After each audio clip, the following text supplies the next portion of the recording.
You walked into a gas station in 1975, dropped a dime on the counter, and walked out with something that tasted better than anything in a grocery store today. That was the decade when snack companies were still trying wild new flavors, when grocery aisles carried treats that only lasted a season or two, and when your mother could hand you something homemade that took 5 minutes and kept you quiet until supper. Some of these snacks disappeared because the company went under. Others vanished because somebody changed the recipe and nobody forgave them.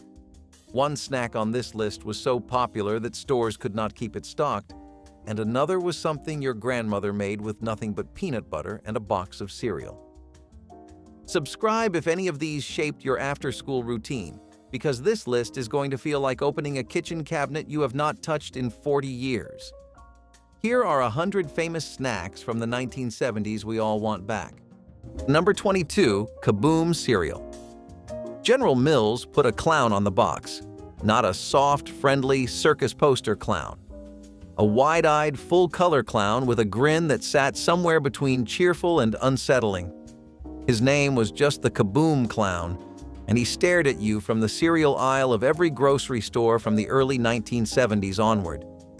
The cereal itself was star-shaped pieces in bright colors, heavily sweetened, and it turned the milk pink. You did not eat Kaboom because it was the best cereal on the shelf. You ate it because the box grabbed your attention and your mother put it in the cart to stop you from reaching for something worse. The taste was standard sweetened corn, interchangeable with half a dozen other brands. But that clown was not interchangeable with anything. He was the thing you remembered. Years later, adults brought up Kaboom not because of the flavor, but because of the face on the box that watched them eat breakfast through an entire childhood. There was something off about it. The colors were too saturated. The smile was too wide. The eyes followed you across the table. And the cereal was just sweet enough that you kept eating while the clown kept staring. General Mills discontinued Kaboom by the mid-1980s. The cereal market had moved on to movie tie-ins and licensed characters, and a grinning clown on a plain box did not compete anymore. But everyone who sat at a kitchen table with that box facing them remembers exactly what it looked like. Some things leave the shelf and you barely notice. Kaboom left the shelf and left the clown behind, somewhere in the back of your memory, still grinning. Number 15, Vienna sausages and crackers. A small can of Armor Star. Vienna sausages cost about 15 cents in 1961. A box of saltine crackers cost a quarter and lasted a week. Together, they were the universal snack of every country store and coal camp commissary in Appalachia. You opened the can with the key soldered to the bottom, peeled back the lid, and fished out the little sausages with your fingers or a pocket knife. They were soft, pink, and packed in a salty broth. You put one on a cracker and ate it in 2 bites. Nobody pretended they were good. Nobody claimed they tasted like real sausage. But they were cheap, available, and required no cooking, no refrigeration, and no cleanup. In the hollows of Appalachia, where the nearest hot meal might be hours away, that was enough. Number 15, dandelion greens with vinegar and bacon grease. In April and May, the front yards of rural families across Appalachia became a free food source. The young dandelion greens, picked before they flowered, the older ones turned too bitter, got washed and dressed in a skillet with hot bacon grease and a splash of apple cider vinegar, sometimes with a little sugar to balance the acid. In 1937, the USDA published a bulletin recommending dandelion greens for low-income households, calling them among the most nutrient-rich wild plants available. Your grandmothers had understood this for generations before any government publication said so. A woman in Mingo County, West Virginia, described going out to pick greens with her mother in the 1940s and continuing the tradition into the 1960s, not because times were hard, but because that was what spring tasted like, free and in season and better than most things your family could have bought. Number 11, banana and peanut butter bread. A slice of bread spread with peanut butter and topped with banana slices. Open face, no toasting required. The peanut butter held the banana in place. The bread held everything together. You could eat it with your hands, standing at the counter, in under 2 minutes. A bunch of bananas cost 25 cents a pound in 1980. Peanut butter was already in the cupboard. Bread was already in the bread box. This was the snack that required no shopping trip and no forethought. You looked at what was there, and you made it work. In the 1970s, school lunch programs across the country served a version of this as a sandwich. But for a senior living alone, the open-face version was better because it used half the bread and looked like more food on the plate. The banana added potassium, which helped with the leg cramps that kept so many older adults awake at night. Your grandmother did not know the word potassium. She just knew her legs stopped hurting when she ate a banana. Number 17, Pop Rocks. General Foods released Pop Rocks in 1975, and within 2 years, every elementary school in the country had its own version of the same rumor. The candy was carbonated. You tore open the packet, poured the crystals onto your tongue, and the tiny pieces crackled and popped like a mouthful of static electricity. The sensation was unlike anything else on the candy rack. Kids genuinely were not sure if it was safe, and that uncertainty was the whole appeal. You ate Pop Rocks not because they tasted good, but because they felt dangerous. Then the story spread.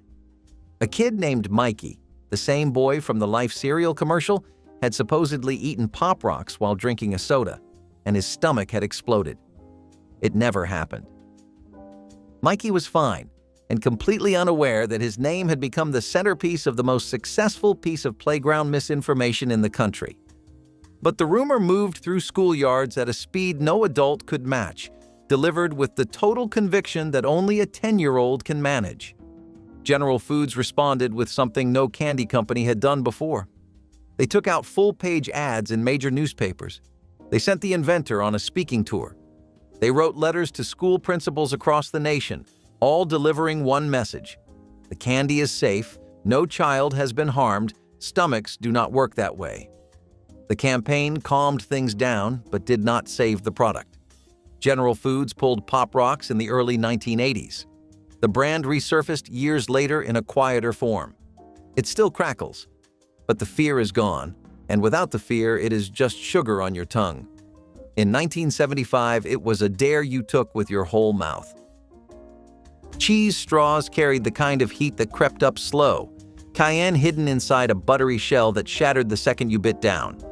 The dough was sharp cheddar grated fine, cold butter worked in by hand, a cup of flour, and enough cayenne to give it bite without making anyone reach for water. You rolled it thin, sliced it into narrow strips with a pastry wheel, and baked at 350 until golden, something between a cracker and a shortbread, but entirely savory. The recipe dates to the 19th century in the American South, where cheese straws appeared at everything from afternoon teas to wedding receptions. They hit their stride in the 1970s when finger foods ruled every party. A good batch stored in a tin for a week and still snapped clean when you broke one. The women who made the best ones never shared the exact amount of cayenne. You asked, they smiled, and they changed the subject. Cream cheese on date nut bread was a snack that belonged to grandmother's kitchens and church bazaars, the kind of place where the bread came wrapped in wax paper and sat on the counter all week. Date nut bread, dense and dark with the sweetness of medjool dates and the crunch of pressed walnuts, was sold in small cylindrical loaves through the 1960s and 70s. You spread Philadelphia cream cheese on those rounds the way you'd spread it on a bagel, only thicker. Philadelphia cream cheese had been produced since 1872, originally made in Chester, New York by dairyman William Lawrence, and by the 1980s it was the default American spread for anything needing richness without effort. The cream cheese against the sweet, heavy date crumb created something far more considered than it was. By the 1980s, date nut bread had started its long disappearance from bakery shelves, pushed out by muffins and convenience loaves. The grandmother who kept it stopped buying it when it became hard to find, and then she was gone too. Wonder Bread pinwheels required a rolling pin, a refrigerator, and patience, which is why they felt like an achievement when you got them right. You pressed the rolling pin across a fresh slice until it was almost paper thin, spread it to the edges with cream cheese or thin sliced ham, rolled it tight from one end, and refrigerated it for 20 minutes. Then out, sliced on a diagonal, each round holding its shape. Wonder Bread, introduced by the Taggart Baking Company of Indianapolis in 1921, was specifically engineered soft enough to compress without tearing. The softness critics mocked was the entire structural point. Whole wheat wouldn't roll. Sourdough shattered. The pinwheel was one of the few things a child in the 1980s could make from scratch that looked like party food. The technique required actual skill, feel for the right pressure, the right amount of filling, and once kitchens moved on, no one thought to teach it again. The butternut candy bar, a beloved treat from the 1950s, offered a delightful combination of creamy nougat, rich caramel, and crunchy peanuts, all coated in smooth milk chocolate. Its name evoked a sense of warmth and familiarity, further endearing it to consumers. Its distinctive blue wrapper made it easily recognizable, signaling a treat that promised quality and satisfaction. The butternut candy bar is remembered for its comforting taste and the nostalgia it evokes for a time when candy bars were a simple pleasure to be savored. Despite changes in the confectionery landscape, the memory of butternut's rich flavor and satisfying texture continues to resonate with those who remember it fondly. Creamed spinach in school cafeterias combines nutritional value with palatable presentation, making it a favored vegetable dish among students. The preparation starts with fresh or frozen spinach, which is thoroughly washed and then cooked down until it wilts. A creamy sauce made from a blend of milk, flour, and butter is prepared separately, seasoned with a hint of nutmeg or garlic to enrich the flavor profile. The spinach is then incorporated into the sauce, which gently coats the leaves, creating a smooth and appealing texture. This dish not only adds a vibrant color to the plate, but also increases the intake of greens in students' diets, providing essential nutrients like iron, vitamin A, and calcium. The combination of creamy texture and mild flavors often helps to introduce and encourage a preference for vegetables among younger children, supporting school nutrition programs in their goal to foster healthier eating habits. Pimento cheese sandwiches were a Southern love letter written in cheddar, mayonnaise, and bright red pimentos, served between soft white bread and packed with personality. This was not just a sandwich. It was a tradition, a ritual, and sometimes a dare for kids unfamiliar with its bold, tangy flavor. The cheese was sharp. The mayonnaise mellowed it out. The pimentos? They brought color, a hint of sweetness, and that unmistakable peppery kick. Pimento cheese was often whipped into a spread and slapped onto sandwich bread before being wrapped in wax paper and tossed into a lunchbox. It squished a little, stained the paper orange, and always felt like it had something to prove. Some kids swapped them, others hid them, but everyone remembered them. It was not the kind of sandwich that blended in, and that was the point. Over the years, it slipped out of school cafeterias and into specialty food menus, but back then, it was a staple that defined a region and a generation. It was homemade, it was messy, and it was honest. Saltwater taffy was the pull-and-stretch candy that turned December kitchens into family workshops, children and parents working together until arms ached. Mothers would cook sugar, corn syrup, butter, and salt to the hard ball stage, adding food coloring and flavoring before pouring the hot mixture onto greased marble slabs or baking sheets. Once cool enough to handle, the taffy was gathered into ropes and pulled repeatedly, the stretching incorporating air that transformed the candy from dense and dark to light and glossy. Children took turns pulling, their small hands working alongside their mothers until the taffy turned satiny and began to hold its shape. Cut into bite-sized pieces and wrapped in waxed paper, each taffy was chewy, sweet, and impossibly fresh compared to anything from the store. The flavors ranged from peppermint to vanilla to fruit, each batch a different color. Making taffy was as much entertainment as production, a family activity that created memories alongside candy. Spice cookies cut into stars and crescents carried the warm fragrance of cinnamon, ginger, cloves, and nutmeg that announced Christmas had arrived in kitchens across America. Grandmothers mixed dough enriched with molasses and brown sugar, adding spices in proportions guarded as family secrets and passed down through generations. The dough rolled out smoothly, held its shape through baking, and emerged from ovens with crisp edges and tender centers. Unlike delicate sugar cookies, spice cookies were sturdy enough for children to handle, stack, and store without breaking. They improved over time as spices mellowed into the butter and flour, making them perfect for baking early in December. Arranged on platters or packed into tins for gift-giving, the cookies represented both tradition and practicality. The spices themselves were affordable when purchased in bulk from general stores, their intense flavors meaning a little went far in every batch. Number 24. Freaky Cereal.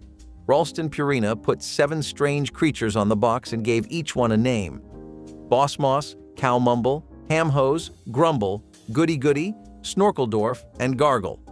The cereal was sweetened corn puffs, and the real draw was the toy inside. Every box had a small plastic freaky figure, and kids collected all 7. You opened the box upside down to get the toy first, ate a bowl standing at the counter, then forgot about the cereal until the next afternoon. Ralston pulled the line by the late 1970s, but those little plastic figures showed up in junk drawers for years. The cereal was average. The characters were the product. Nobody called it a meal. It did not have a name on any menu or in any cookbook. But every kid who walked through the front door in the 1970s had a routine between the school bus and dinner.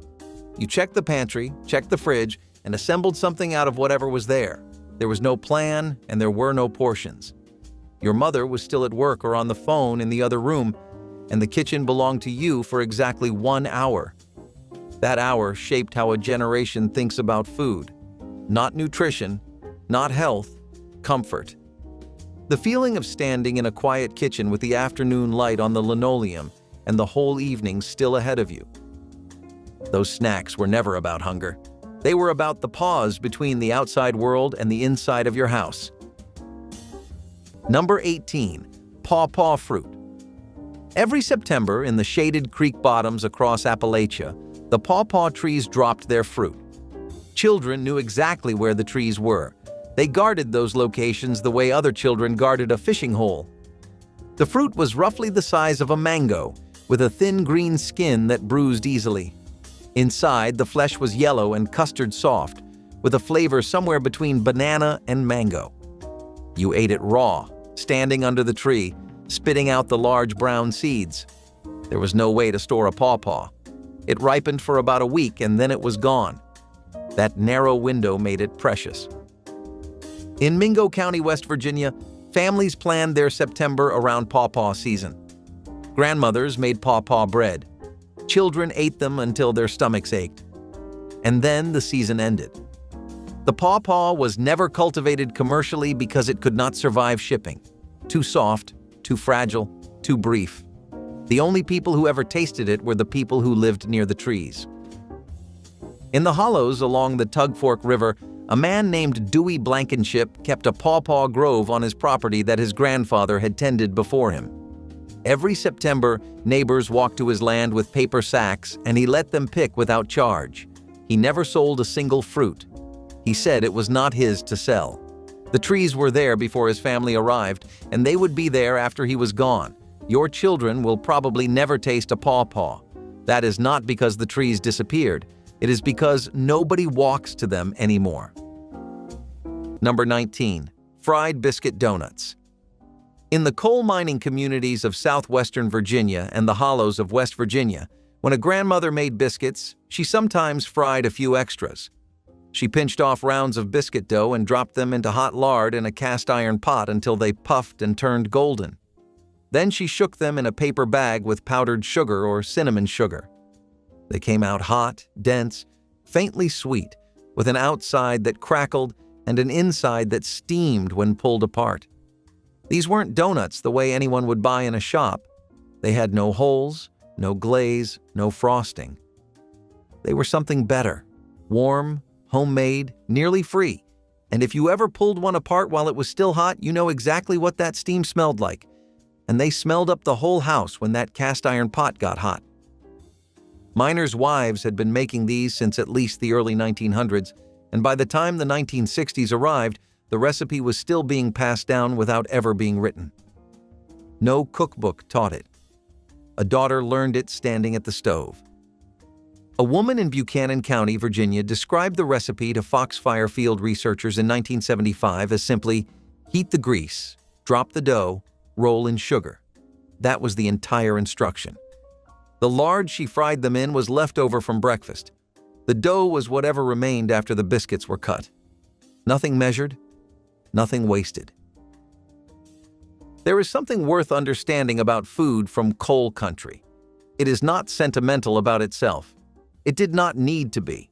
The families who ate these fried biscuit donuts weren't romanticizing hard times. They were just finding a way to make something good out of what was in the kitchen on a light pay afternoon. The women who made these didn't call themselves resourceful. They called themselves mothers. And the children who grew up eating them, the people who are your grandparents now, those generations who are grandparents themselves now, remembered the taste for the rest of their lives.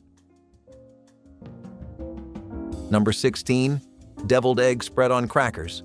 Hard-boil 2 eggs. Mash them in a bowl with a fork. Add a spoonful of mayonnaise, a dash of mustard, salt, and pepper. Spread it on crackers. 5 minutes, start to finish. This was the church potluck dish shrunk down to a portion of 1. Women who used to make deviled eggs for a crowd of 40 still made the filling after everyone was gone. But instead of piping it into halved whites, they spread it on whatever crackers were in the cupboard and ate it alone at the counter. A dozen eggs cost 80 cents in 1978. 2 eggs, a dab of mayo, and a handful of crackers made a snack that cost less than 15 cents and provided more protein than most things in the pantry. The ritual of mashing and mixing was familiar. The flavor was familiar. The only thing that had changed was the size of the audience. Number 24, Planters cheese balls. The blue canister was the size of a coffee can, and inside were dozens of bright orange puffed cheese balls that left a film on your fingers so thick you could write your name on your jeans. The lid never sealed properly after the first opening, which meant the cheese balls got stale within a day, which meant you had to finish them in one sitting. Nobody complained. Planters called them a party snack, but they were solitary food. You sat on the couch with the canister between your knees and worked through them while watching television. When Planters discontinued them, the reaction was loud enough that the company brought them back for a limited run years later. That run sold out fast. Some things leave a hole bigger than the canister they came in. You measured nothing.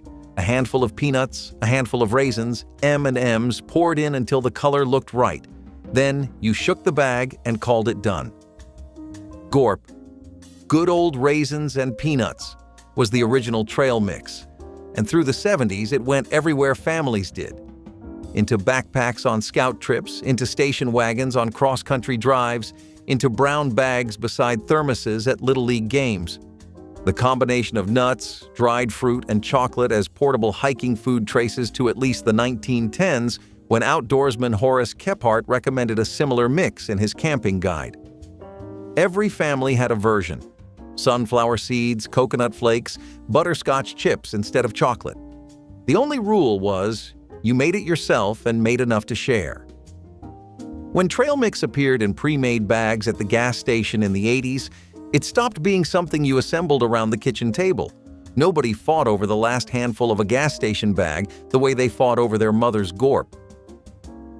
Before Jell-O pudding pops had their own freezer section, some kitchens were already making the homemade version. And the homemade version was the reason the commercial one felt like such a revelation when it finally arrived. You cooked a box of Jell-O cook-and-serve chocolate pudding on the stove, let it cool until just warm, spooned it into Dixie cups, pressed a popsicle stick into the center of each one, and carried them flat to the freezer. 5 hours later, they were done. General Foods launched Jell-O pudding pops commercially in 1979, and the product earned $100 million in its first year, driven by Bill Cosby's television endorsement. But the commercial version was manufactured for consistency, not for the slightly grainy, intensely chocolatey result that came from the stovetop method and a home freezer. Kids who had made the homemade version and then tasted the commercial one knew something was different. The homemade one tasted like something had been put into it by hand. Shake-a pudding shook up the 60s snack scene. turning dessert preparation into an interactive spectacle. Its DIY approach to dessert tapped into the growing do-it-yourself culture of the time, making it a fun family activity. This easy-to-make dessert offered families a fun and interactive way to prepare a snack, combining the simplicity of shaking with the satisfaction of creating something delicious. The novelty of Shake-a-Pudding, along with its reflection of space-age optimism, made it a memorable part of the culinary landscape. Its disappearance from the market has not diminished the fond memories of those who enjoyed the unique experience of making their own pudding, showcasing the lasting impact of innovative snack solutions. Tater tots were born out of innovation in 1953 by the founders of Ore-Ida, Golden, and Francis Neefy-Grigg. Utilizing leftover potato scraps from their French fry production, they created a new snack by chopping these remnants finely, mixing them with flour and seasonings, and forming them into small cylinders before deep frying them to a golden crisp. This process not only provided an efficient solution to food waste, but also produced a snack that was perfectly crispy on the outside while remaining fluffy inside. Tater tots are particularly popular as a side dish, but can also feature in recipes like casseroles, making them a versatile component of school lunches. The method of preparing tater tots involves deep frying, which, while requiring careful temperature control to achieve the perfect crunch without burning, fits well within the capabilities of large kitchen operations in schools. Hot browns were not just sandwiches, they were events. Hailing from Louisville, Kentucky, the hot brown was the kind of school lunch you did not expect to see in your lunchbox. But when you did, everything else faded away. It was open-faced, built on toasted bread, and layered with turkey bacon and a thick, rich Mornay sauce that made it feel like something that belonged in a fancy hotel, not the corner of a cafeteria tray. The whole thing was broiled until bubbly, golden, and just messy enough to feel indulgent. It smelled like home. It tasted like someone had really tried. Most kids stared at it, confused. But for those who knew what they were looking at, it was heaven. Each bite was creamy, salty, and warm, something between comfort food and special occasion. You ate it with a fork, or tried to. It was not meant to be neat. It was meant to fill you up and slow you down. Today, you will find them in restaurants, dressed up and modernized. But nothing hits like the homemade version packed with love. Maple cream candy was the New England specialty that spread across America as families moved and carried recipes with them. Pure maple syrup was boiled to soft ball stage, then cooled and stirred vigorously until it transformed from glossy liquid to opaque, creamy solid. The stirring required patience and arm strength, as the maple crystallized slowly over many minutes of constant motion. Poured into molds or spread in pans and cut into squares, the candy had a texture somewhere between fudge and butter, melting instantly on the tongue. The flavor was pure concentrated maple, intensely sweet with that distinctive woodsy undertone that only real maple syrup provides. Children who grew up with maple cream candy considered it the finest sweet they'd ever tasted, nothing else quite matching its smooth richness. For families with New England roots, these candies connected Christmas to sugaring season and generations of tradition. Maple cream represented regional identity preserved through decades of December candy making. Ribbon candy required patience and skill but cost little more than sugar and food coloring to create something that looked like it came from fancy confectionery shops in the city. Grandmothers boiled sugar syrup to the hard crack stage, divided it into portions tinted different festive colors, then pulled and folded each strip while still warm into wavy ribbons that caught light like stained glass windows in a church. The finished candies were displayed in glass dishes where their colors could shine brightly, impressing visitors who never guessed such beauty came from a kitchen with bare cupboards. Making ribbon candy was often a grandmother's closely guarded specialty, her movements practiced and confident as she worked the hot sugar before it cooled and hardened into unusable lumps. Children watched in wonder as plain syrup transformed into something that seemed far too beautiful to eat but tasted wonderful anyway. Number 18. The Reggie Bar. Standard Brands made this candy bar for Reggie Jackson after his legendary World Series performance in 1977. 3 home runs in one game. The bar showed up the following spring. Round, flat, chocolate-covered with a peanut and caramel center. When the Yankees handed them out on opening day, fans threw them onto the field after Jackson's first home run. Thousands of candy bars raining down on the outfield grass. It was the greatest piece of free advertising any snack ever received. The candy itself was decent, but unremarkable. The story was the entire product. Standard brands sold it for a few seasons, and then it was gone. The bar was temporary. That moment on the field is permanent. Number 12, pickled pig's feet. On hog killing day, after the hams were salted and hung in the smokehouse, after the lard was rendered and the sausage was ground, there were still the feet. 4 of them. Too bony for roasting, too tough for frying, too valuable to throw away. The women split them, cleaned them, simmered them in a brine of vinegar, salt, peppercorns, and bay leaves, then packed them into mason jars. They sat in the root cellar for weeks, the vinegar softening the cartilage, turning the skin gelatinous and tangy. You ate them cold, pulling the soft meat off the bones with your teeth. Country stores across eastern Kentucky kept jars on the counter right next to the pickled eggs. A single foot cost a dime. It was not pretty, it was not elegant, but it was honest food, made from parts that a wealthy person would have discarded. And that is exactly why people in the mountains ate it. They did not discard anything. Number 17, cinnamon toast in the oven. White bread, buttered, dusted with cinnamon and sugar, slipped under the broiler or set flat in a low oven until the edges turned brown and the sugar formed a thin, crackling crust. The smell that came out of that oven reached every room in the house and brought you running without being called. In the farmhouses of southern Missouri and the small towns of western Tennessee, this was the Saturday afternoon snack, the one that meant there were a few spare minutes and enough sugar left in the canister. A loaf of bread cost 20 cents in 1965. The cinnamon lasted months. The whole thing was done in under 10 minutes and required nothing that wasn't already in the house. What you remember from those days isn't the recipe.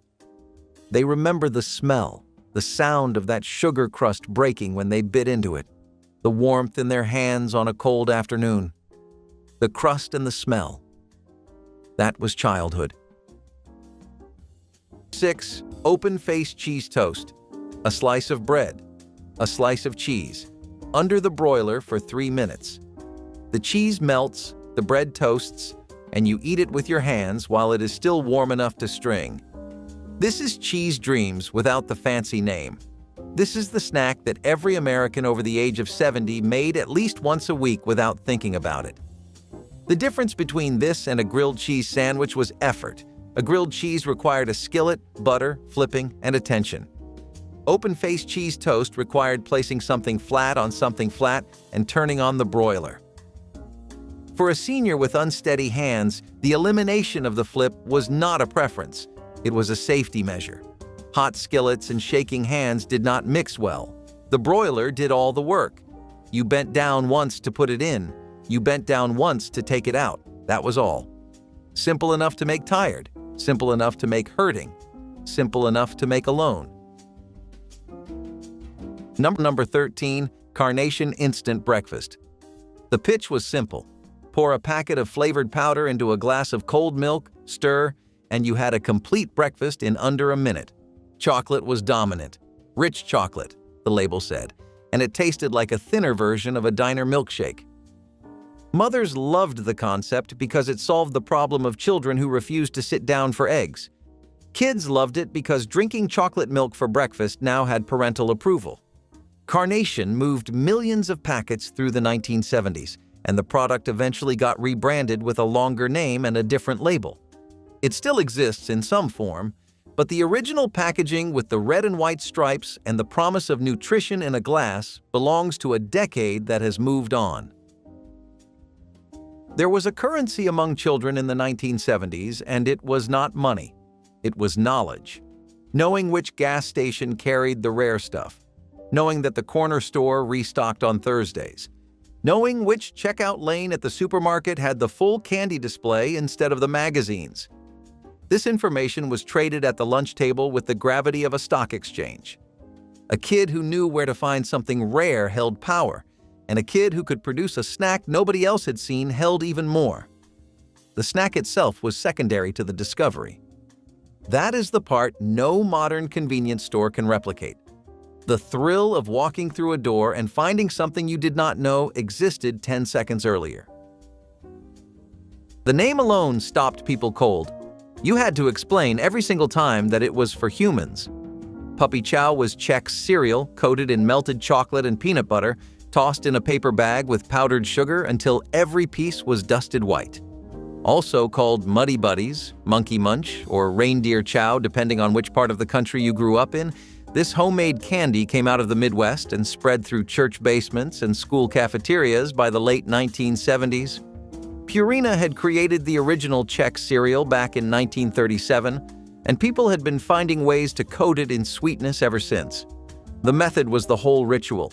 You melted the chocolate chips with the peanut butter and a knob of butter, poured it over 9 cups of rice Chex in the biggest bowl you owned, then dumped it all into a brown grocery bag with a cup of powdered sugar and shook until your arms ached.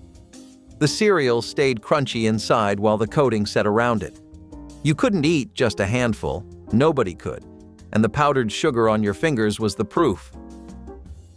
Apricot preserves spooned straight onto saltine crackers was a pantry snack that required exactly the right jar to be on the right shelf at the right time, which meant it was either always available in certain households or never available at all, depending entirely on whether someone kept preserved fruit as a regular staple.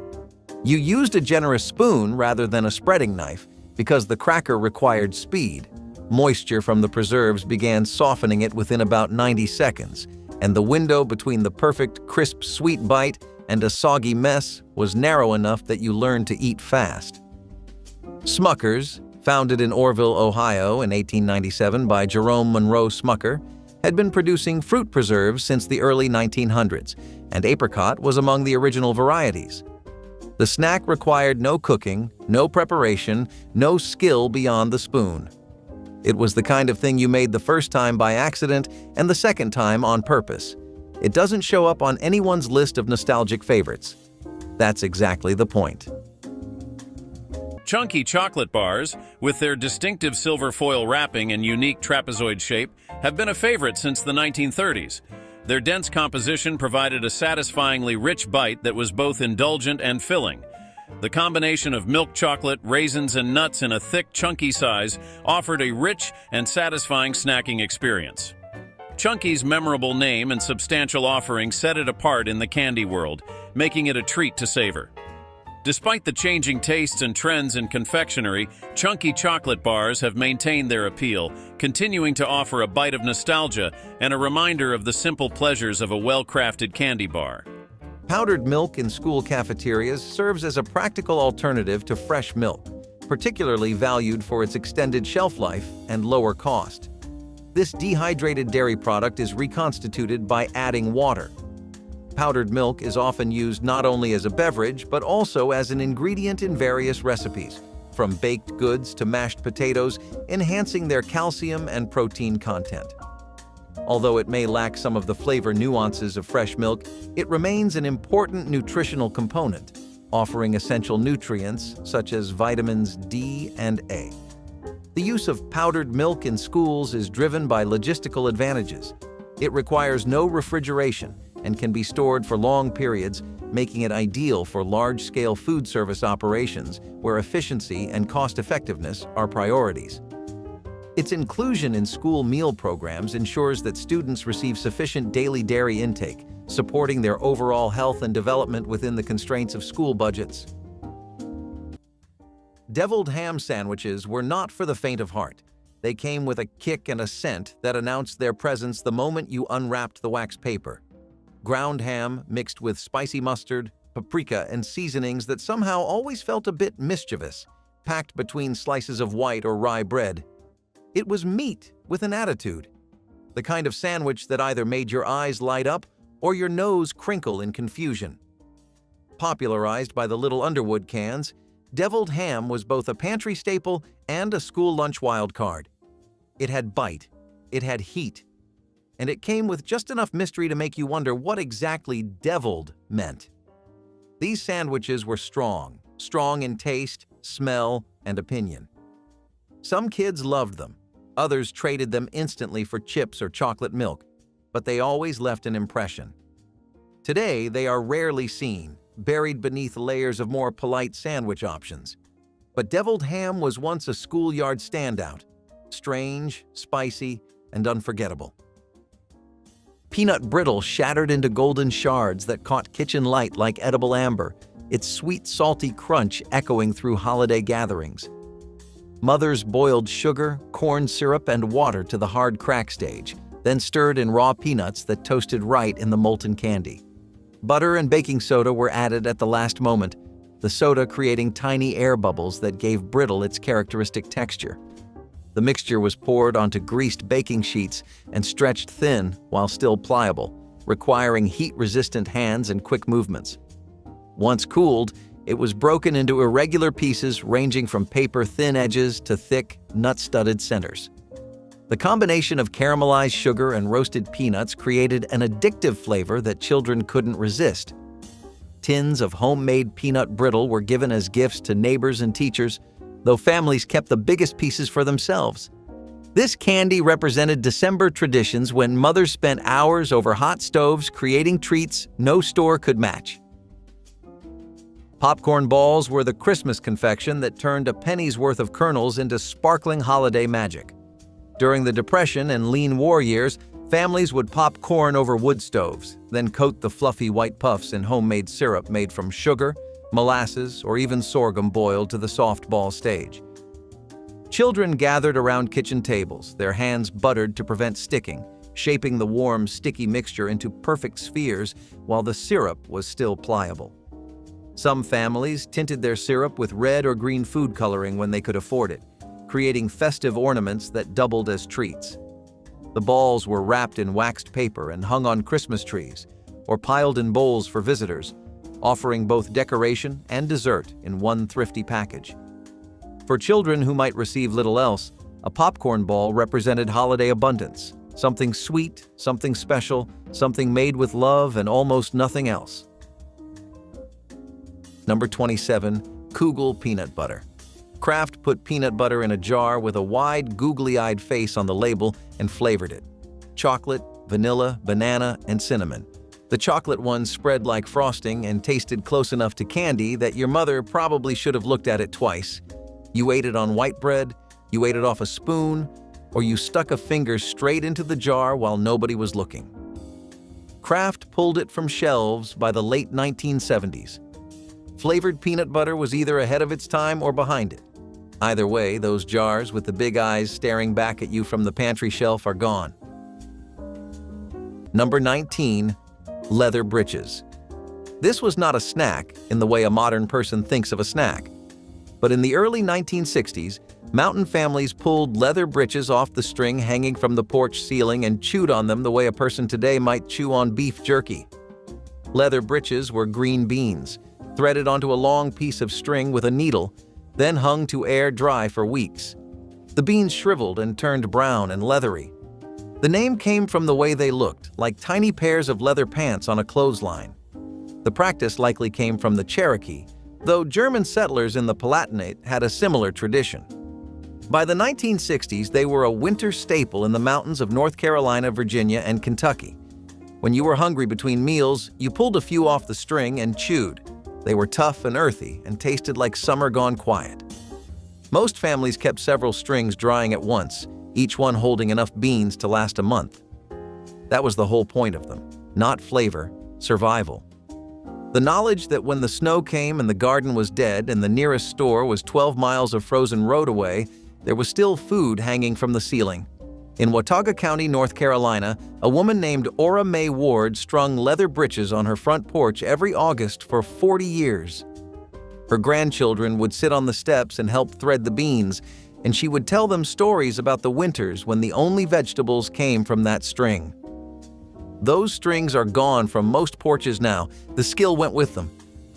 The grandchildren who sat on those steps are grandparents themselves now, and most of them have never threaded a single bean. But the taste, for anyone who remembers it, never left. It never will. Number 13. Cracklin' bread bites.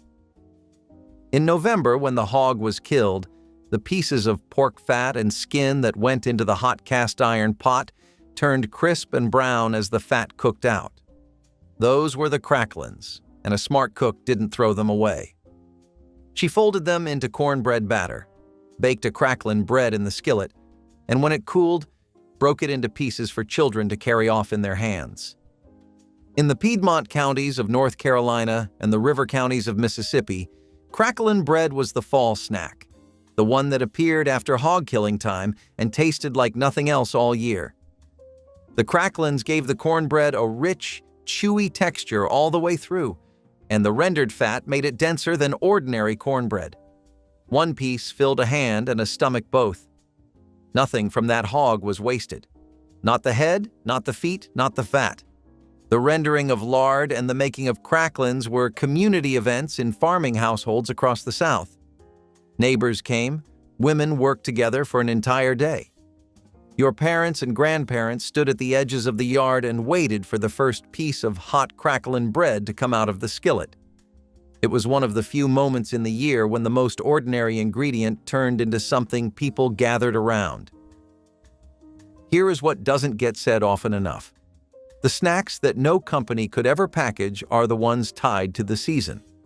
Cracklin bread required paying attention to November, the hog, the cold, the year winding down.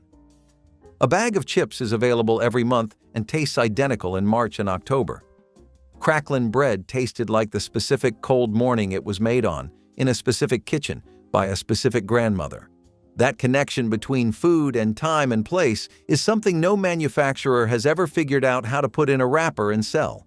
The women who made this knew something about food that no recipe will ever teach. Number 14. Cheese Dreams. A slice of white bread topped with a slice of American cheese and placed under the broiler until the cheese melted and the edges browned. That was the entire recipe. In the 1940s and 1950s, these appeared in women's magazines as party appetizers, cut into triangles and served on platters.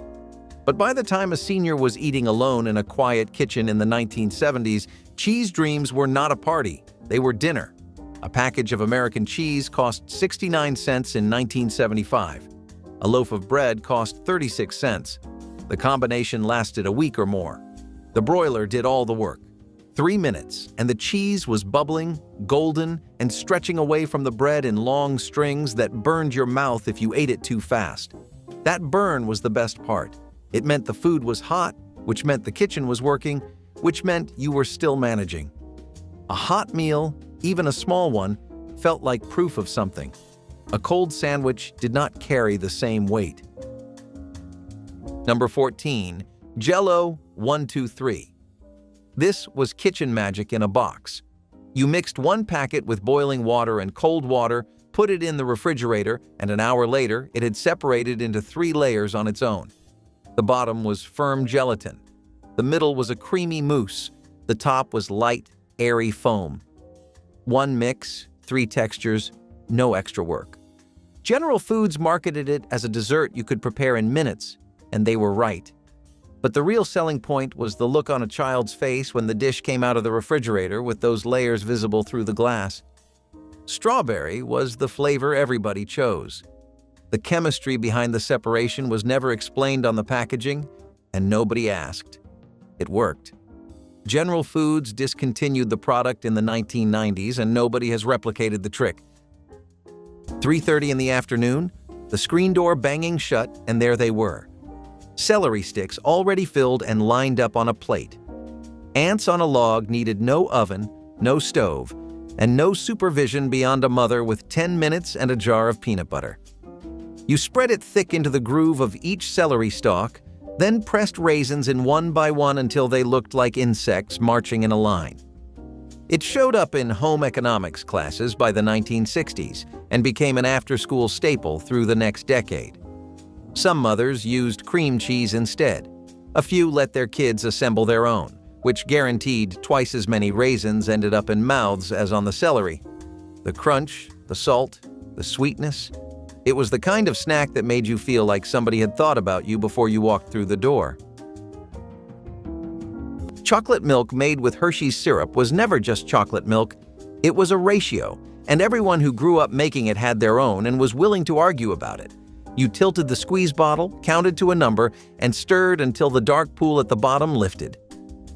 Stop too soon, and you'd drink thin milk, then hit pure sweetness at the end. Hershey's syrup had been sold in tin cans since 1926, but in 1979 the company switched to the plastic squeeze bottle, the only version every 80s kid knew. The school cafeteria's chocolate milk was too uniform. The kind you made at home had variation, and you learned to correct for it pour by pour. Most kitchens don't keep a squeeze bottle anymore. The muscle memory for the count has gone quiet. Marathon bars hitting the shelves in 1973 stretched the very fabric of snack time with their ruler-embellished packaging and a generous 8-inch span of deliciousness. The long-lasting chew of Marathon bars offered consumers a unique and satisfying snacking experience. The combination of caramel and chocolate in a substantial, satisfying bar set it apart from other candy options. Its tagline, "Lasts a good long time," and distinctive packaging made it memorable. Despite being discontinued in the late 80s, Marathon bars are still fondly remembered for their size, taste, and innovative marketing, embodying the era's penchant for snacks that offered something extra. Creamed corn is prepared by cooking sweet corn kernels until tender and then mixing them with a creamy sauce made from milk, butter, and a thickener such as flour or cornstarch. Seasoned lightly, usually with salt and pepper, and sometimes enhanced with sugar to bring out the natural sweetness of the corn, creamed corn is a favorite in school cafeterias for its smooth, slightly sweet flavor profile that appeals to young eaters. This dish serves as an excellent way to incorporate vegetables into students' diets in a form that is generally more palatable to children who may be picky eaters. Its popularity in schools is reinforced by its nutritional content, offering a good source of fiber and vitamins while being gentle on young stomachs. Creamed corn's ability to be kept warm in serving trays without losing texture or flavor makes it particularly suited to the cafeteria setting, where dishes need to remain appealing throughout the serving period. The chow mein sandwich was chaos held together by two buns, and somehow it worked. Born in southeastern Massachusetts, this Frankenstein creation placed a mound of crispy chow mein noodles smothered in thick brown gravy between two hamburger buns. The result was a crunchy, savory, totally illogical meal that became a school lunch staple in some corners of the country.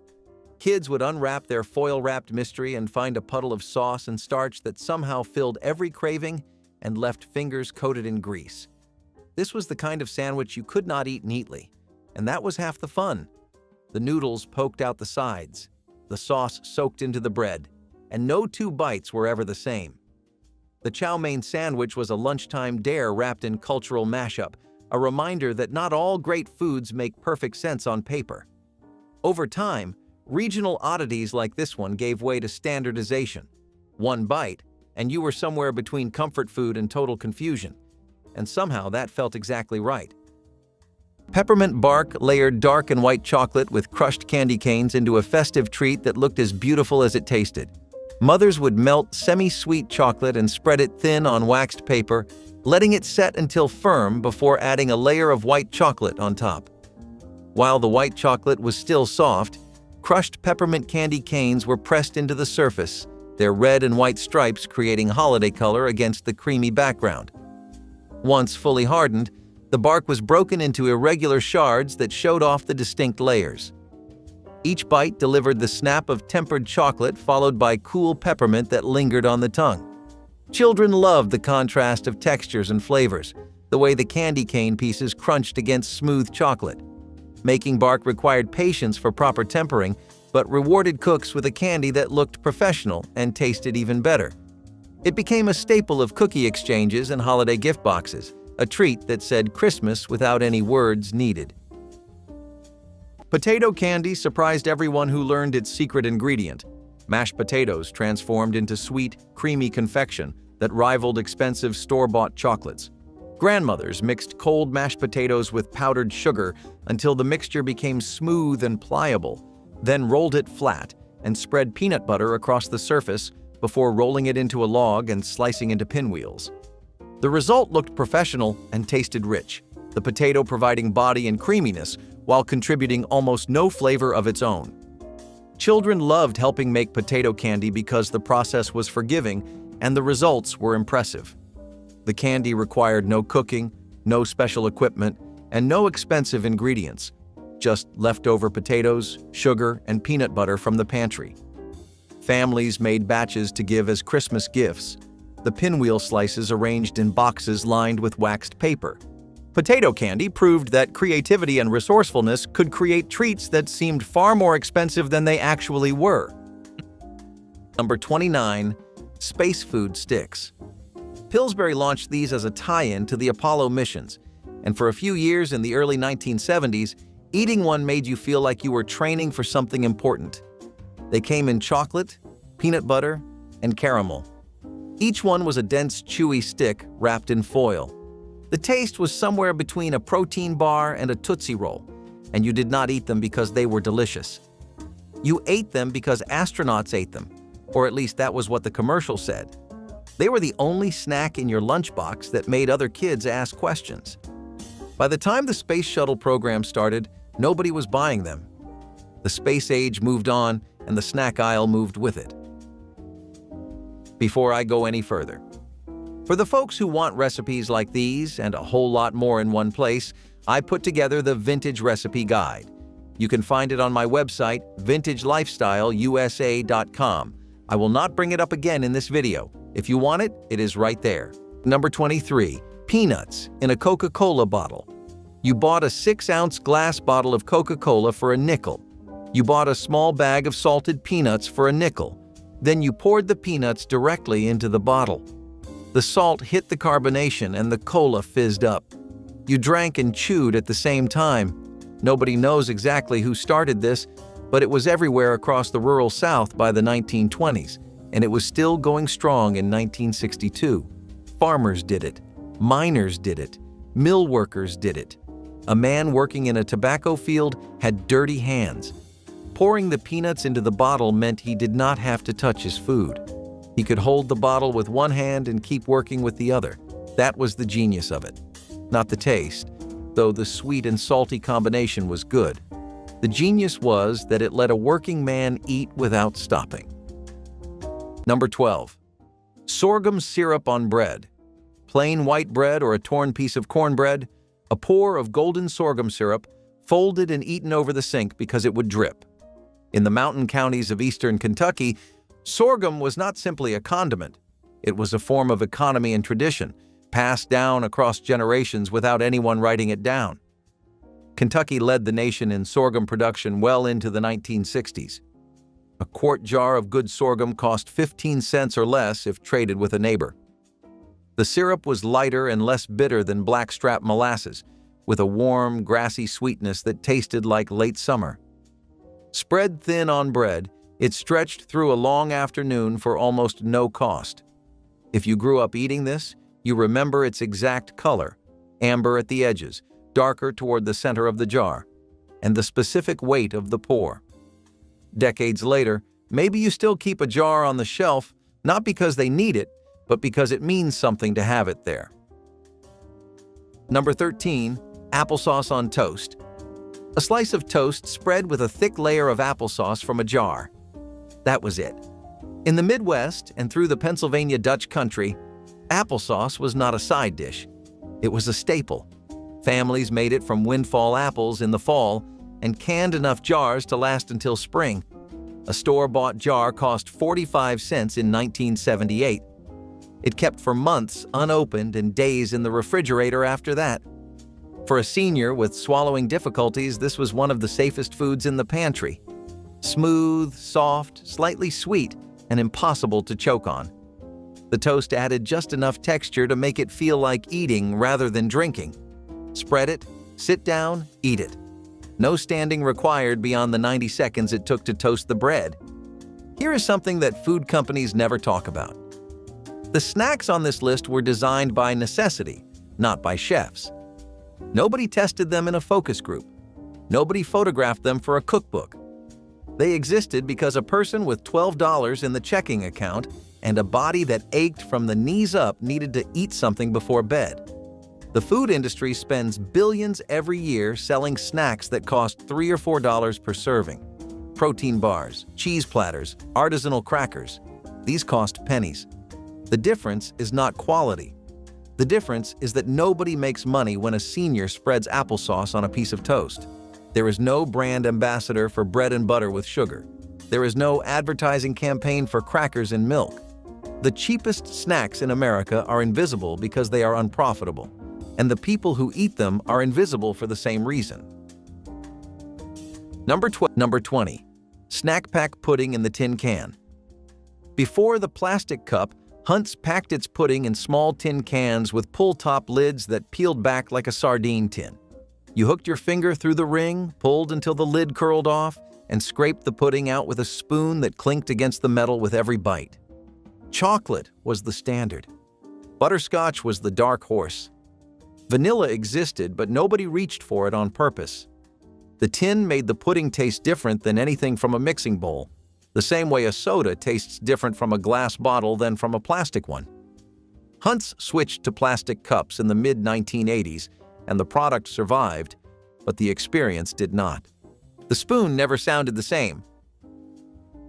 Nobody admitted it was just two ingredients.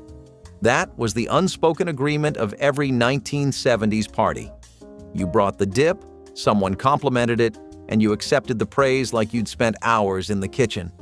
Lipton onion soup dip was one envelope of dried soup mix stirred into a pint of sour cream, chilled, and set out with ridged potato chips.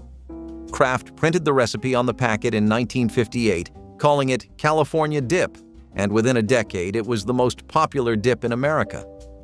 By the 70s, it showed up at every barbecue, every card party, every Super Bowl gathering, always in the same ceramic bowl, always with ruffles strong enough to hold a loaded scoop. Some women added a spoonful of mayo, others folded in chives. The base never changed, and the compliments never stopped. The pre-made dip aisle killed it, but the jar version never tasted the way hers did, and everybody knew it. Campbell's condensed tomato soup made with milk instead of water was not a recipe so much as a piece of household knowledge, the kind of thing your mother did without mentioning it, that you only noticed when you made it with water at a friend's house and wondered why it tasted flat. The label had always offered the option, right there on the red and white can, milk or water. The milk version came out creamy and pale orange-pink, and it needed watching on the stove because it would scorch at high heat if you let your attention drift. Campbell's had been making condensed tomato soup since 1897, when chemist John Dorrance developed the condensing process that made it shelf-stable and affordable for ordinary households. The milk variation had been part of the kitchen tradition almost as long, never the official way, but the way certain households did it, passed from one cook to the next without instruction. You didn't read it in a cookbook. You watched someone do it, and then you did it, and then the next person watched you. The soup is still there. The knowledge of the milk is fading. Number 18. Tab. Coca-Cola launched Tab in 1963 as its first diet soda, and by the 1970s it owned the category.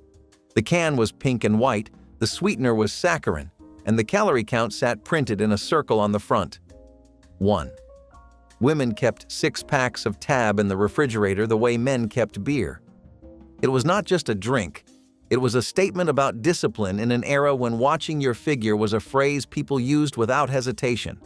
The taste was sharp and metallic, nothing like Coca-Cola, and the loyalists did not love it despite that difference. They loved it because of it. Tab was its own thing. When the brand finally ended in 2020, the people who had stayed with it for decades said very little. They just went quiet. That same butter from the cheese ball found its way into a saucepan the next morning, melted with brown sugar, corn syrup, and a pinch of salt until it bubbled into something golden. Homemade caramel corn started with plain popped kernels and a batch of stovetop caramel poured hot over the popcorn in a roasting pan. You stirred it with a wooden spoon, then slid it into a low oven, 250, for a full hour, pulling it out every 15 minutes to turn it. The baking soda was the secret. Half a teaspoon whisked into the caramel right before pouring made the coating puff up light and crisp instead of turning hard as glass. Families folded in roasted peanuts at the end, their own version of Cracker Jack, years before it came in foil bags at the convenience store. A pan cost less than $1 in 1973 and fed a living room full of kids without a single complaint. Cold leftover biscuits had their own logic in a southern kitchen. Breakfast biscuits were for the morning, but day-old biscuits were denser and slightly dried at the crust, better suited to cold butter and preserved fruit that made them an afternoon snack. You split them with your thumbs, never a knife. Cold butter went into the crumb and softened in seconds. Then a heavy spoon of fig or strawberry preserves from a mason jar put up in August. Across the South and into Appalachia, biscuit making was the skill that separated a real cook from someone who could just follow directions. You learned by feel, by the look of the dough, by how it pulled from the bowl. The preserves came from fruit grown close by or given as a gift. Both skills, the biscuit and the put-up fruit, began leaving kitchens in the 1980s as convenience baking and store-bought jam made the from-scratch versions feel unnecessary. They were not unnecessary.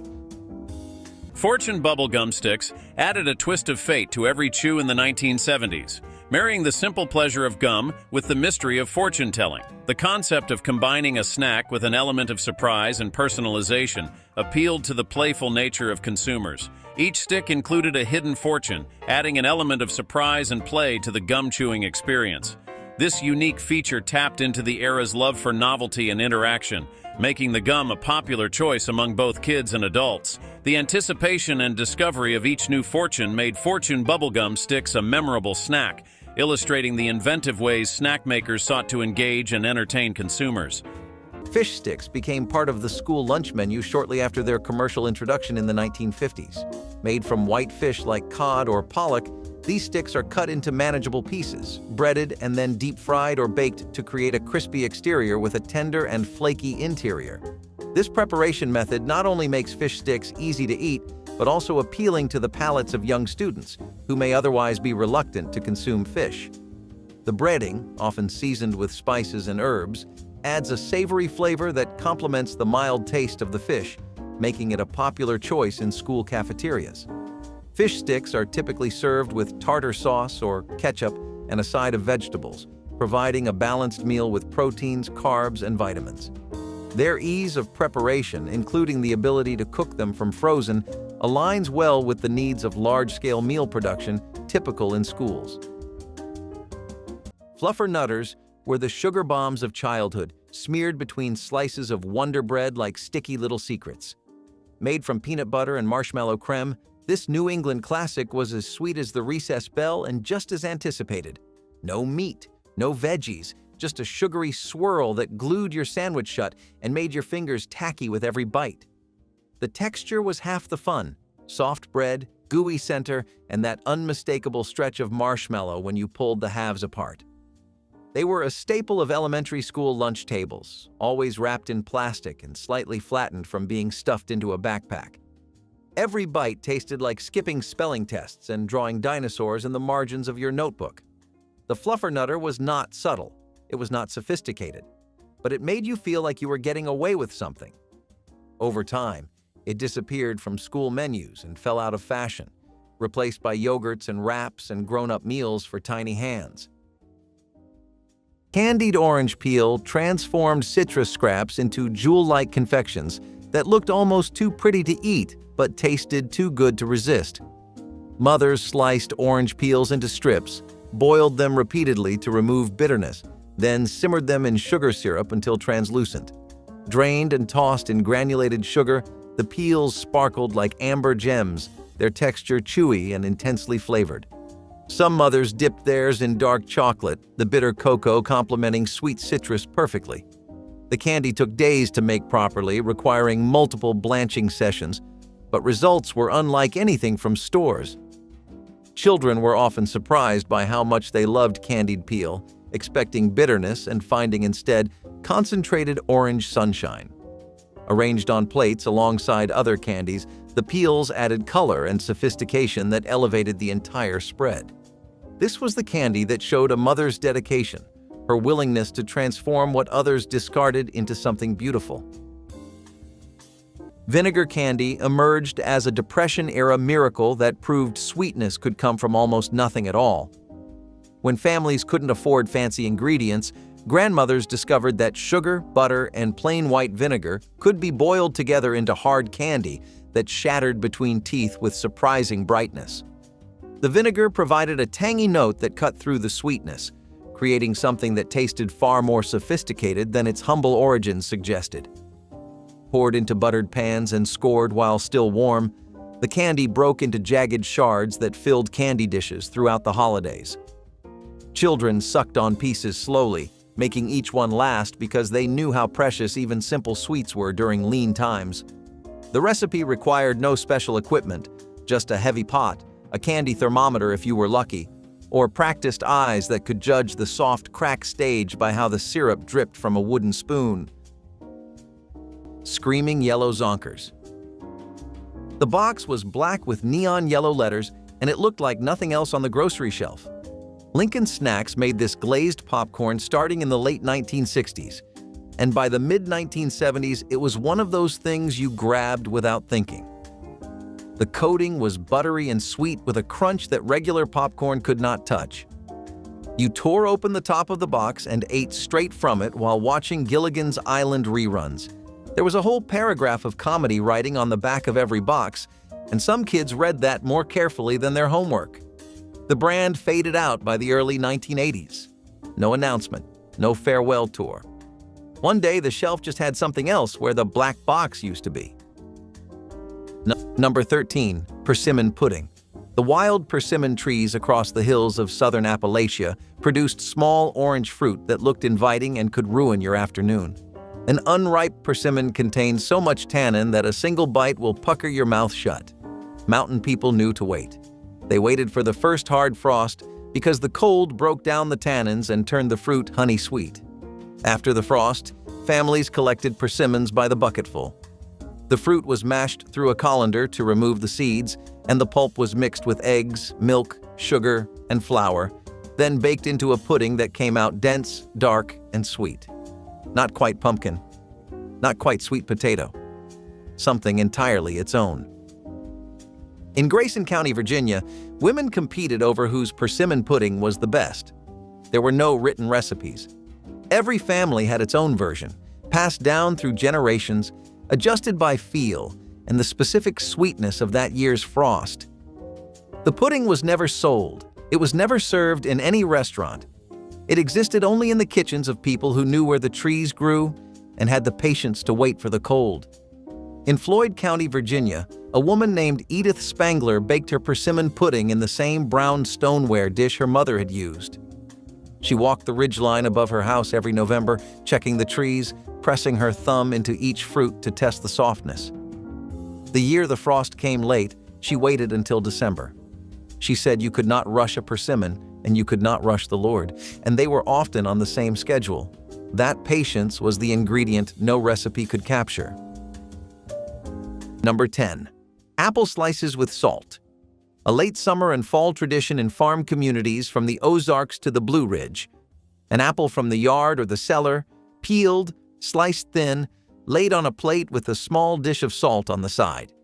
Each slice got dipped, and the salt drew out the apple's juice and sharpened its sweetness in a way that tasted almost savory. In the Piedmont communities of western North Carolina, families sat on the porch in September and passed around salted apple slices while the afternoon cooled. This was the simple, free thing between the end of the workday and the start of supper. The apples cost nothing if a family had a tree, and most rural families did. A dish of salt cost nothing extra. No stove, no pot, no preparation beyond a knife and a steady hand.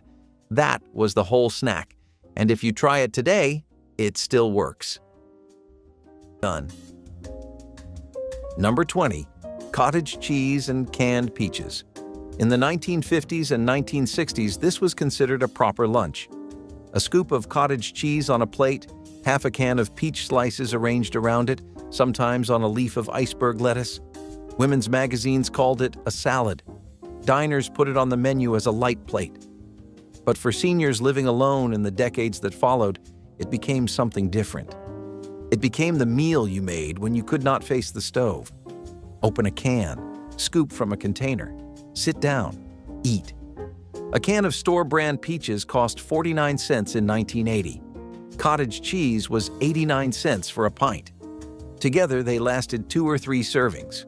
No cooking, no cleanup beyond a spoon and a plate. The sweetness of the peaches against the mild tang of the cottage cheese was a combination that tasted like a cafeteria in 1958.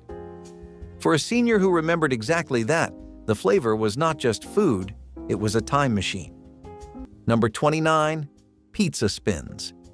General Mills put these out in the late 1960s, and they rode straight into the 1970s in a bright red bag that promised pizza flavor in a corkscrew shape. They were small, orange, and left your fingers stained like you had been playing in Rust. The taste was somewhere between a corn chip and a pizza roll that forgot to bring any filling. Nobody cared. You could get a bag for pocket change at the corner store, and the spiral shape made them feel like something from the future, even though they were just puffed corn with seasoning. General Mills pulled them before the decade was over. No limited edition rerun, no comeback. One week the shelf had pizza spins, and the next week it had something else in their place. Before I go any further, for those of you who love these old flavors and want a whole collection in one place, I put together the Vintage Recipe Guide. It is full of recipes like the ones I cover in these videos. You can find it on my website, vintagelifestyleusa.com. I am not going to push it again.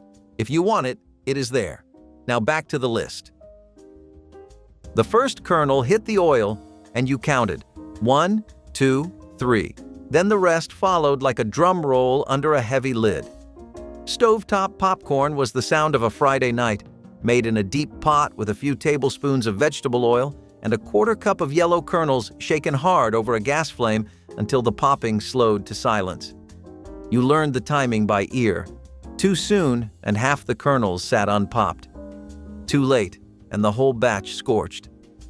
The finish came after. A full stick of melted butter poured slow while you shook the bowl, then enough salt to make your fingers white. Before Orville Redenbacher introduced his gourmet kernels in 1970, this was the only way popcorn happened in most homes. The heavy pot, the oil, the shaking, 5 minutes, almost nothing spent. Kids today will never know what it sounded like to stand in that kitchen, waiting for the last pop. But if saltine crackers were what you made alone on a slow Tuesday, Velveeta nachos were what happened when someone's older sister decided the whole afternoon needed to be an occasion. Velveeta had been in American kitchens since 1928, engineered by the Monroe Cheese Company to melt smoothly without breaking, a quality that real cheddar could never reliably deliver. By the early 1980s, as Tex-Mex flavor spread into the mainstream, Velveeta found its true calling. You laid tortilla chips across a plate, hacked the block into rough slabs over them, and slid the whole thing into the oven or the microwave. The microwave version came out with orange pooling and a slight skin on top that meant it was done. Real cheese splits, browns, and goes stringy. Velveeta stayed perfect and patient. You can still buy the block, but nobody makes it this way anymore. Chips spread across the plate, the block cut by hand, everyone crowded around before it cooled. Since their introduction in 1967, ding-dongs have been a hallmark of indulgence, with their rich chocolate coating and creamy filling. The silver foil wrap also served as a barrier to preserve freshness, ensuring each ding-dong was as delicious as intended. The individual foil packaging added an element of exclusivity and specialness to each cake, making them a coveted treat. Ding-dongs tapped into the growing desire for convenient, delicious snacks that felt like a personal indulgence. Their lasting popularity underscores the enduring appeal of classic snack cakes, reminding us of the joy found in unwrapping and enjoying a chocolatey treat made just for us. American chop suey is a comfort food classic that has found a niche in American school cafeterias, combining practicality with palatability. This dish melds ground beef, elbow macaroni, and a tomato-based sauce seasoned with onions and bell peppers, all simmered together to allow the flavors to fully integrate. The preparation begins with sautéing onions and bell peppers until they are soft, adding the ground beef to brown, and then incorporating the cooked macaroni and tomato sauce. This mixture is seasoned with herbs such as oregano or basil, and sometimes a dash of Worcestershire sauce for deeper flavor complexity. American chop suey is particularly valued in school settings for its ability to be made in large volumes economically, using ingredients that are staples in most school kitchens. It's also well suited for holding and serving over extended periods, which is essential in a busy cafeteria environment. Liverwurst sandwiches were bold. You knew at the moment someone unwrapped one across the table. That unmistakable scent, rich and meaty, mixed with sharp mustard or sliced onions, hit like a wave. The sandwich itself was unapologetically old school, usually served on rye or pumpernickel bread, often from a family who still shopped at the neighborhood butcher. Liverwurst was spreadable sausage, soft but full of iron and flavor, and it had no intention of going unnoticed. It was the sandwich your grandpa swore by, the one your parents either embraced or exiled. And for kids, it was a gamble, either a lunchroom legend or a quick trade for something with peanut butter. But for those who loved it, liverwurst was gold. It was hearty. It was grown up. It was tradition sliced thick and pressed between slices of something dark and sturdy. Liverwurst never begged for your approval. It knew it was not for everyone. Today, you hardly see it outside specialty stores and deli counters. But for a time, it was part of the rotation. Loved by few, remembered by all. Pralines were the creamy southern confection that melted on the tongue, their caramelized sugar and toasted pecans creating pure holiday indulgence. Mothers cooked sugar, butter, and cream until the mixture reached soft ball stage, then beat in vanilla and whole pecan halves until the candy turned opaque. Spooned quickly onto waxed paper, each praline spread into a flat disc with pecans arranged across its surface. The texture was what made pralines special. Not quite fudge, not quite caramel, but something uniquely smooth that dissolved into buttery sweetness. Families with Southern roots considered pralines essential to Christmas, passing recipes through generations. Children learned to recognize the specific shade of amber that meant the candy was ready, watching mothers work with chemist precision. The smell of cooking pralines filled houses with warmth that captured the entire holiday season. Pralines couldn't be hurried, requiring skill that mothers perfected over years of Christmas candy making. Oatmeal cookies studded with raisins became the Christmas cookie that stretched a handful of ingredients into dozens of treats that lasted for weeks. Grandmothers creamed together whatever fat they had, butter if lucky, lard if not, with brown sugar and molasses, then folded in oats that cost pennies per pound and provided genuine nutrition. Raisins added sweetness and chewiness, while cinnamon and nutmeg made each cookie taste like the holidays. The dough was forgiving, tolerating substitutions and adjustments that more finicky recipes wouldn't allow. Baked until golden on the edges but still soft in the centers, these cookies improved over several days as flavors melded together. Packed into tins and given as gifts, oatmeal cookies showed that thoughtfulness mattered more than expense. Children grabbed them for breakfast, lunch, and snacks, their heartiness providing real sustenance between meals. The cookies represented practical Christmas baking, delicious enough for celebration, sturdy enough for everyday eating. Name. Number 19. Fiddle Faddle. Lincoln Snacks made this caramel-coated popcorn in a box that looked almost identical to Cracker Jack, which was the point. The difference was no prize inside and a thicker, crunchier coating. You ate it by the handful after school, digging through the box for the biggest clusters where the caramel had glued 4 or 5 kernels together. Those clusters were the treasure. The single-coated pieces were fine, but the clusters were why you kept reaching in. Lincoln Snacks also made Screaming Yellow Zonkers, higher on this list, and between the two, they owned the caramel popcorn shelf for most of the decade. Fiddle Faddle changed hands between companies over the years and quietly shrank its box size. The version you remember, full size with the thick clusters, is gone. Number 16. Poke Salad. In April, when the first green shoots pushed through the forest floor, families went out to pick poke. The young leaves of the pokeweed plant were free food, growing wild along fence rows and creek banks. Pokeweed is toxic, though. The mature leaves and berries contain compounds that can make a person seriously ill. The trick was to pick only the youngest shoots, no more than 6 inches tall, and boil them in 3 changes of water to draw out the toxins. After the 3rd boiling, the greens were safe. People ate them fried in bacon grease with a little salt, sometimes with a fried egg on top. In the coal camps of eastern Kentucky, poke salad was the first fresh green food people ate after a long winter of canned goods and dried beans.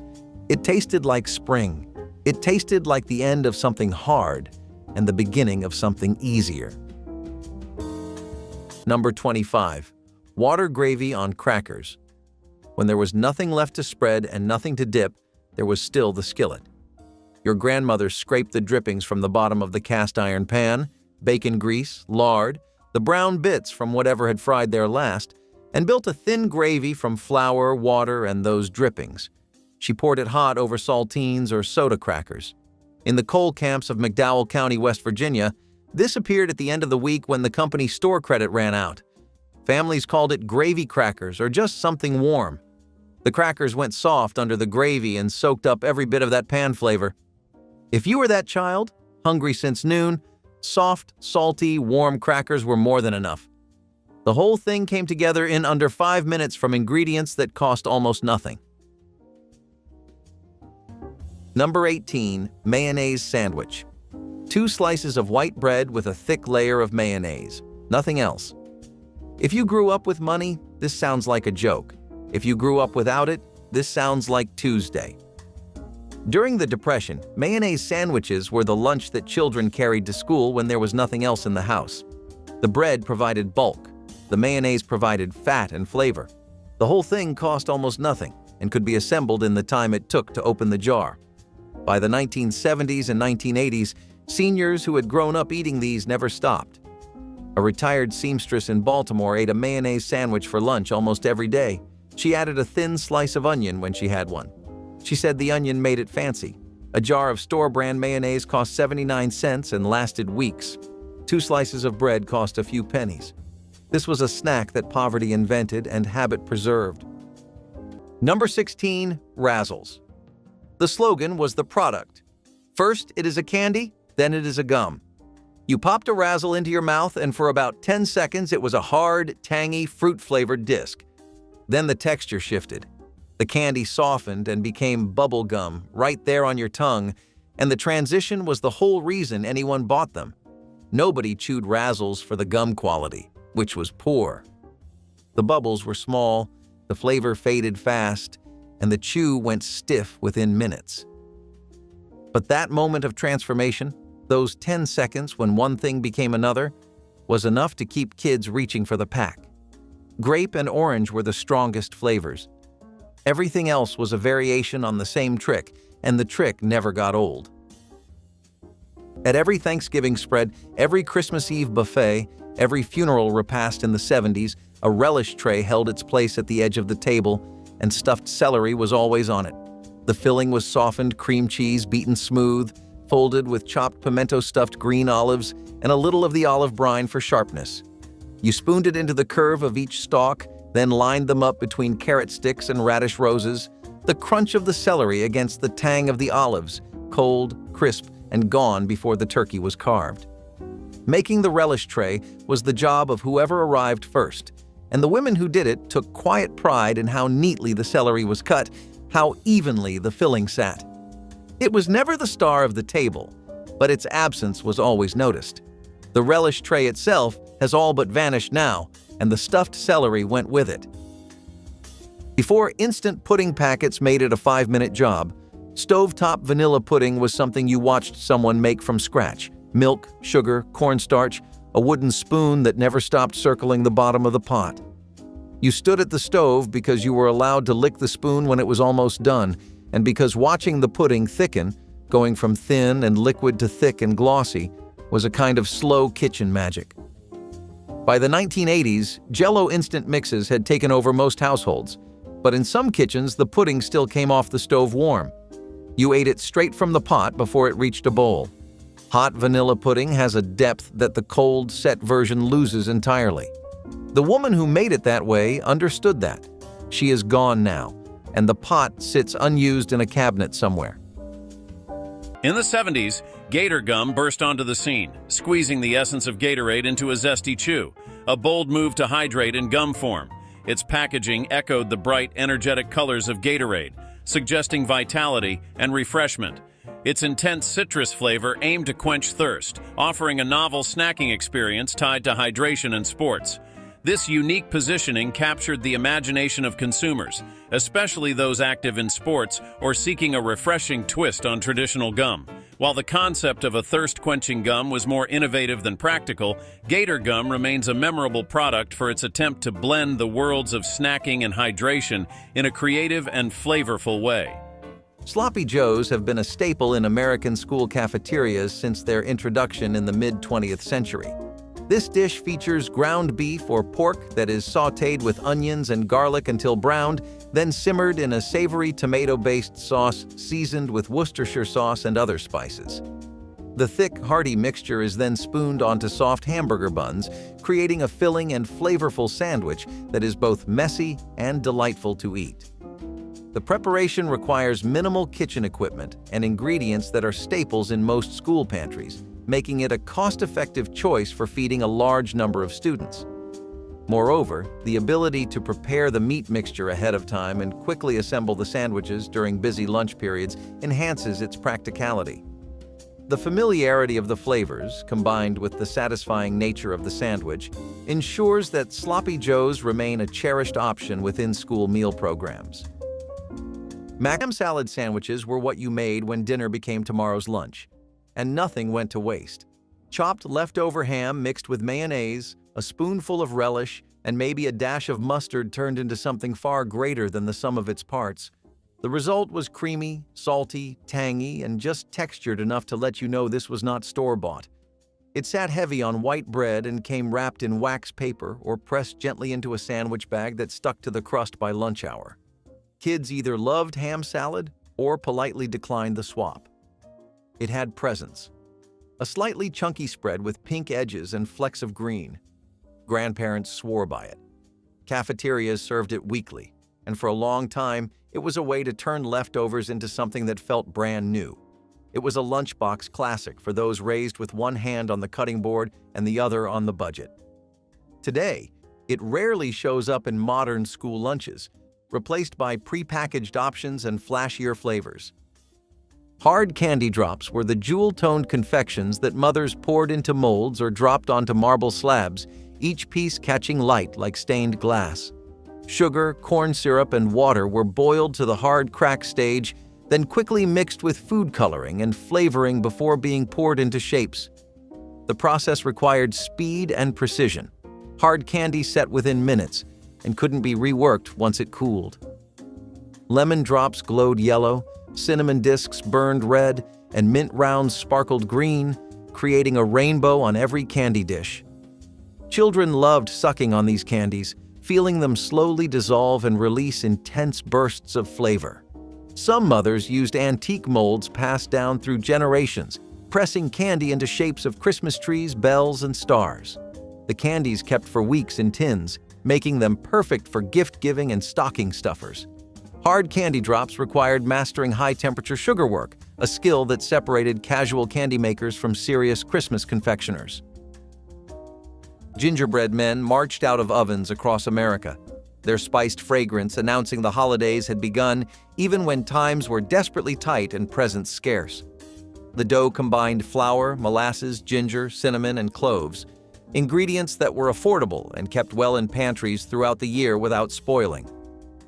Grandmothers rolled the dough between sheets of waxed paper to prevent sticking without using precious flour for dusting, then cut shapes that children decorated with raisin eyes and simple icing made from powdered sugar mixed with water. Some families fashioned their own cookie cutters from tin cans, carefully shaping the metal into gingerbread men, women, and children. The cookies lasted for weeks, stored in tins, their spicy flavor deepening as they aged.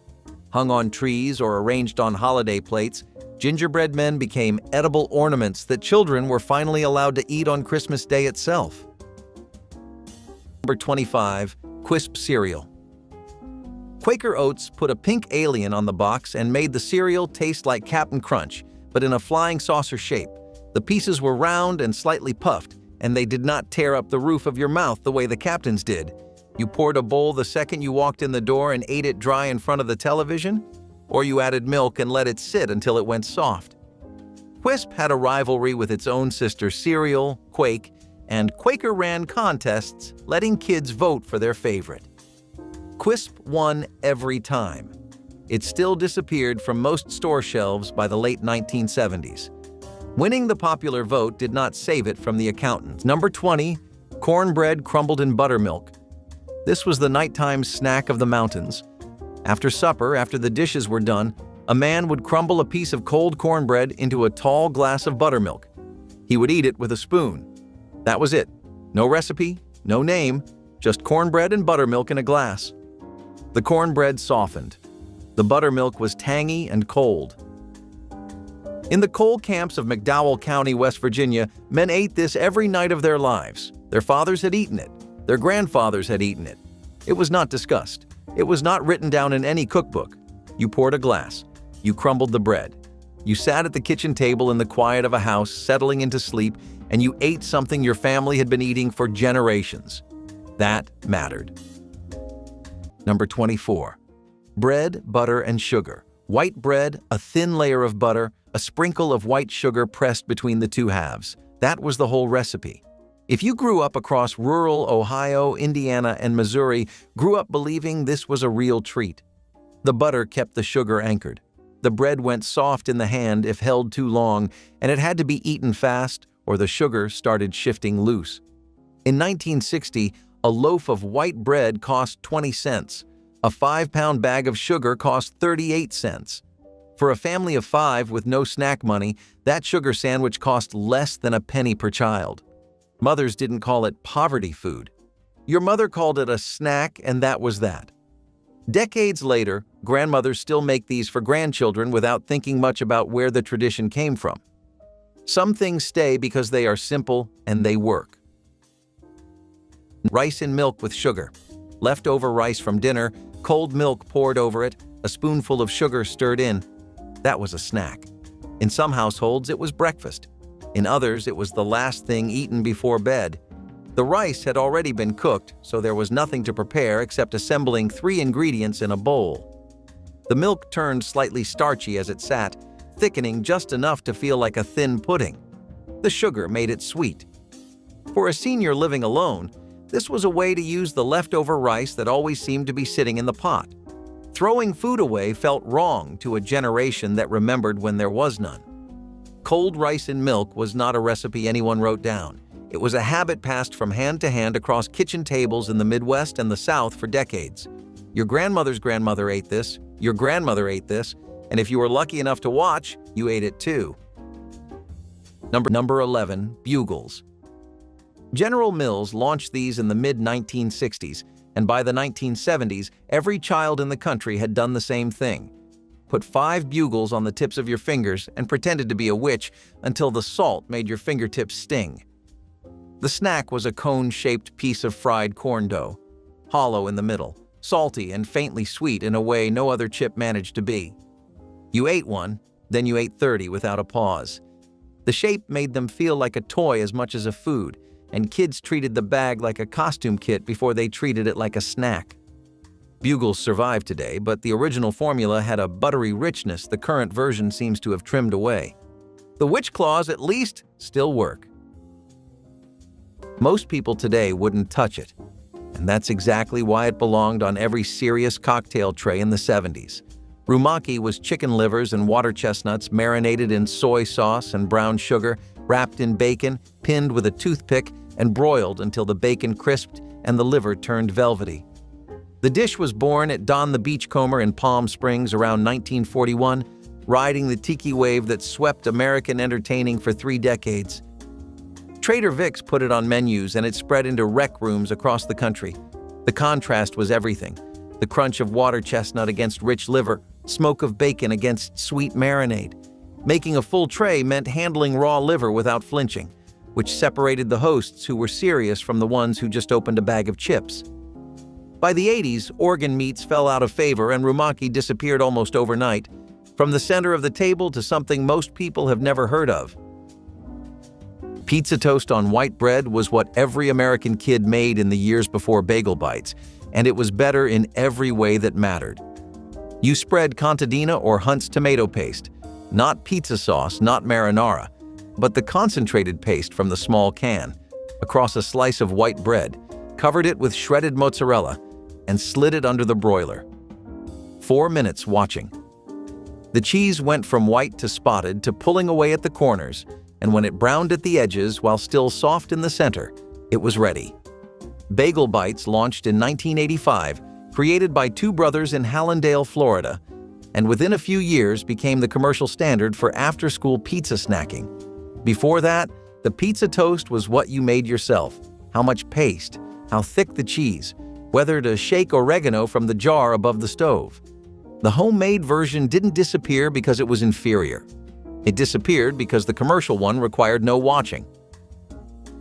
Beechnut fruit stripe gum dazzled the 1960s with its rainbow of flavors and whimsical tattoos, making each stick an adventure in taste and temporary art. The vibrant colors of the gum strips matched their fruity flavors, making each piece a visual and taste sensation.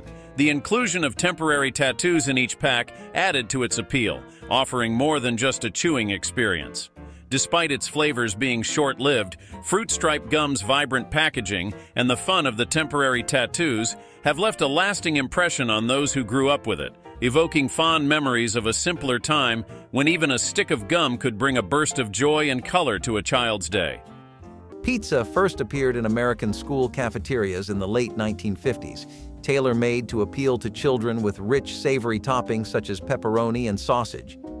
Originally from Italy, this beloved dish was transformed in the U.S. with hearty, high-fat ingredients, providing a quick and satisfying student meal.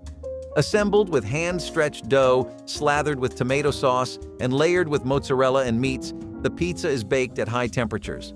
This process melds the flavors and textures into a delicious offering with a crispy crust and a melted cheese topping. The combination of carbohydrates, protein, and fats met the nutritional needs of busy school environments efficiently, making pizza a consistent hit among students who relished the comforting taste and filling nature of each slice. Peanut butter and pickle sandwiches were the lunchbox legends nobody admits to loving, but many still secretly miss. Born out of the Great Depression, this odd pairing was less about culinary boldness and more about making do with what was left in the pantry. Peanut butter was cheap, packed with protein and shelf-stable. Pickles added crunch, tang, and just enough bite to wake up plain white bread. Somehow, the combination worked.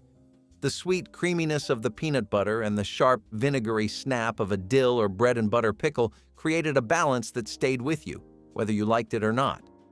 These sandwiches were slipped into wax paper and handed off like rationed gold. Some kids traded them. Others guarded them with their lives. They were cheap, they were weird, and they were unforgettable.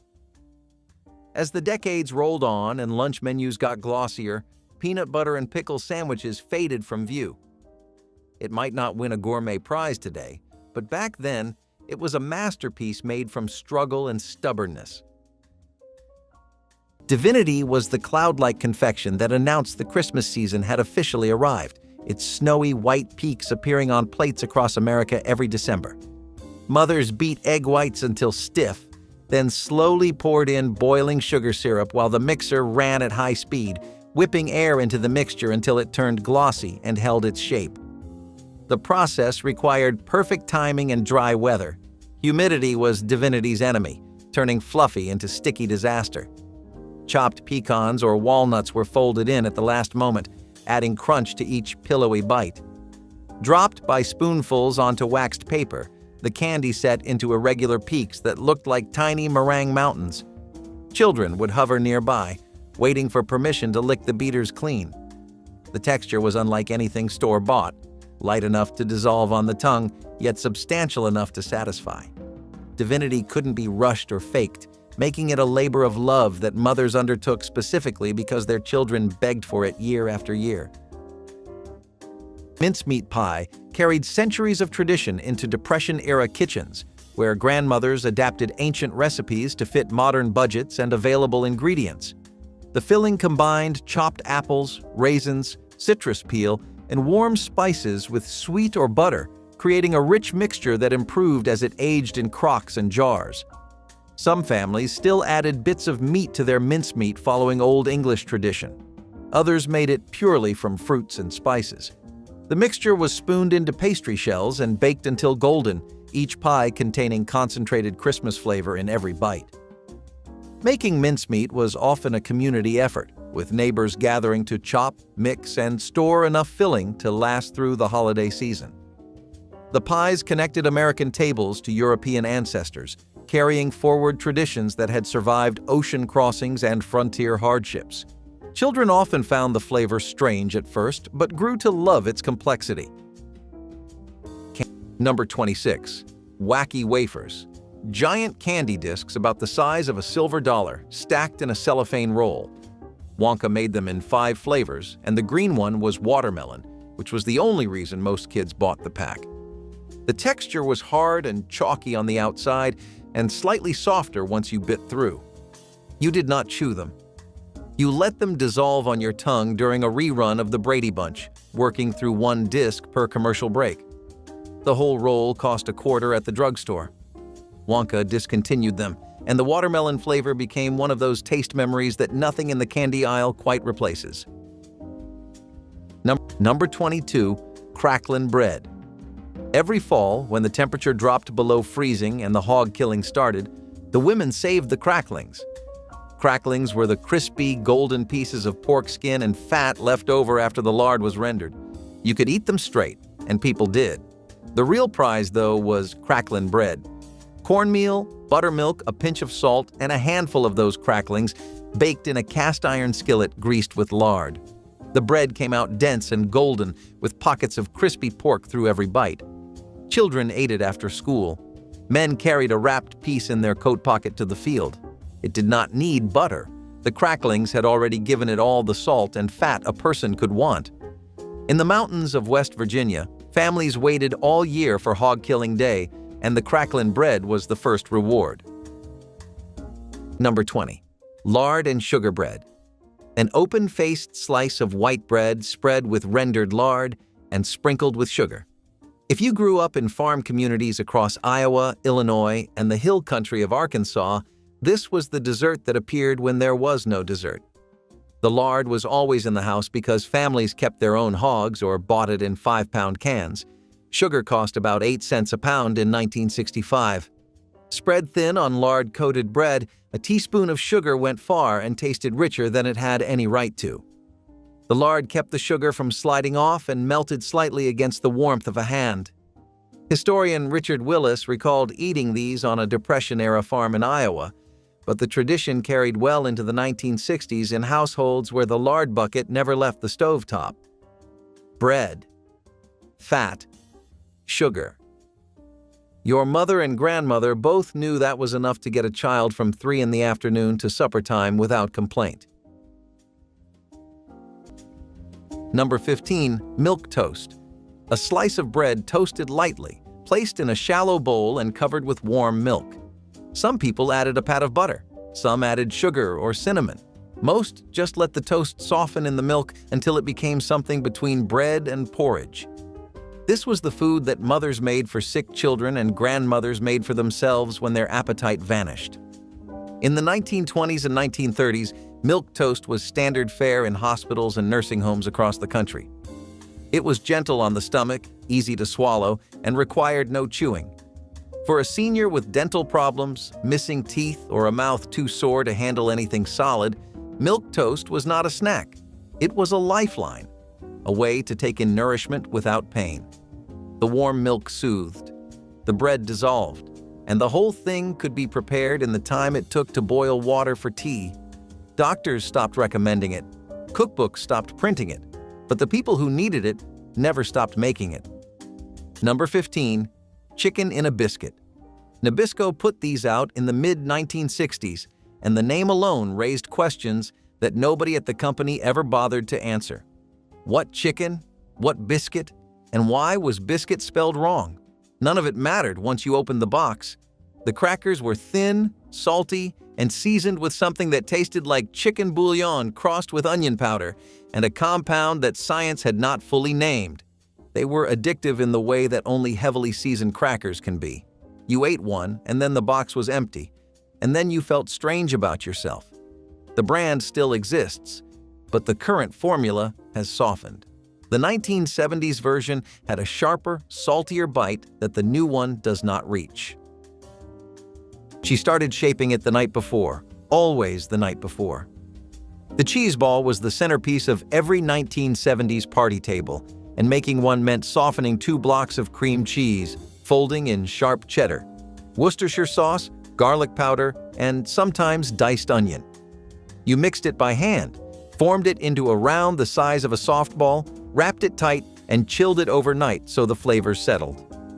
The next day, you rolled it in crushed pecans until every surface was covered and set it on a plate surrounded by Ritz crackers. Cheese balls in America trace back to 1801, when citizens of Cheshire, Massachusetts, presented a 1,200-pound wheel to President Jefferson.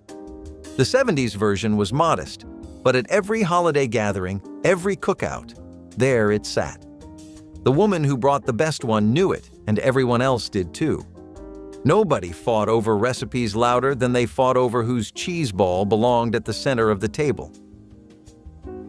The frozen orange juice popsicles made in ice cube trays with toothpicks came out of the post-war American kitchen, where the chest freezer was new and the idea of making your own frozen treats was still a genuine discovery. You poured diluted Minute Maid concentrate into each slot, 1 can concentrate, 3 cans water, pressed a flat toothpick into the center, and carried the tray level to the freezer. The trick was the toothpick standing straight before the juice started setting. Minute Maid had introduced frozen concentrated orange juice commercially in 1946, a technology developed during World War II to ship juice to troops overseas without spoilage, and by the 1980s it sat in nearly every American freezer. Otter Pops and Fudgsicles were the commercial replacement, cheaper, already frozen, but they tasted like approximations. The toothpick version tasted like what you'd poured into a glass that morning. The real thing, just colder.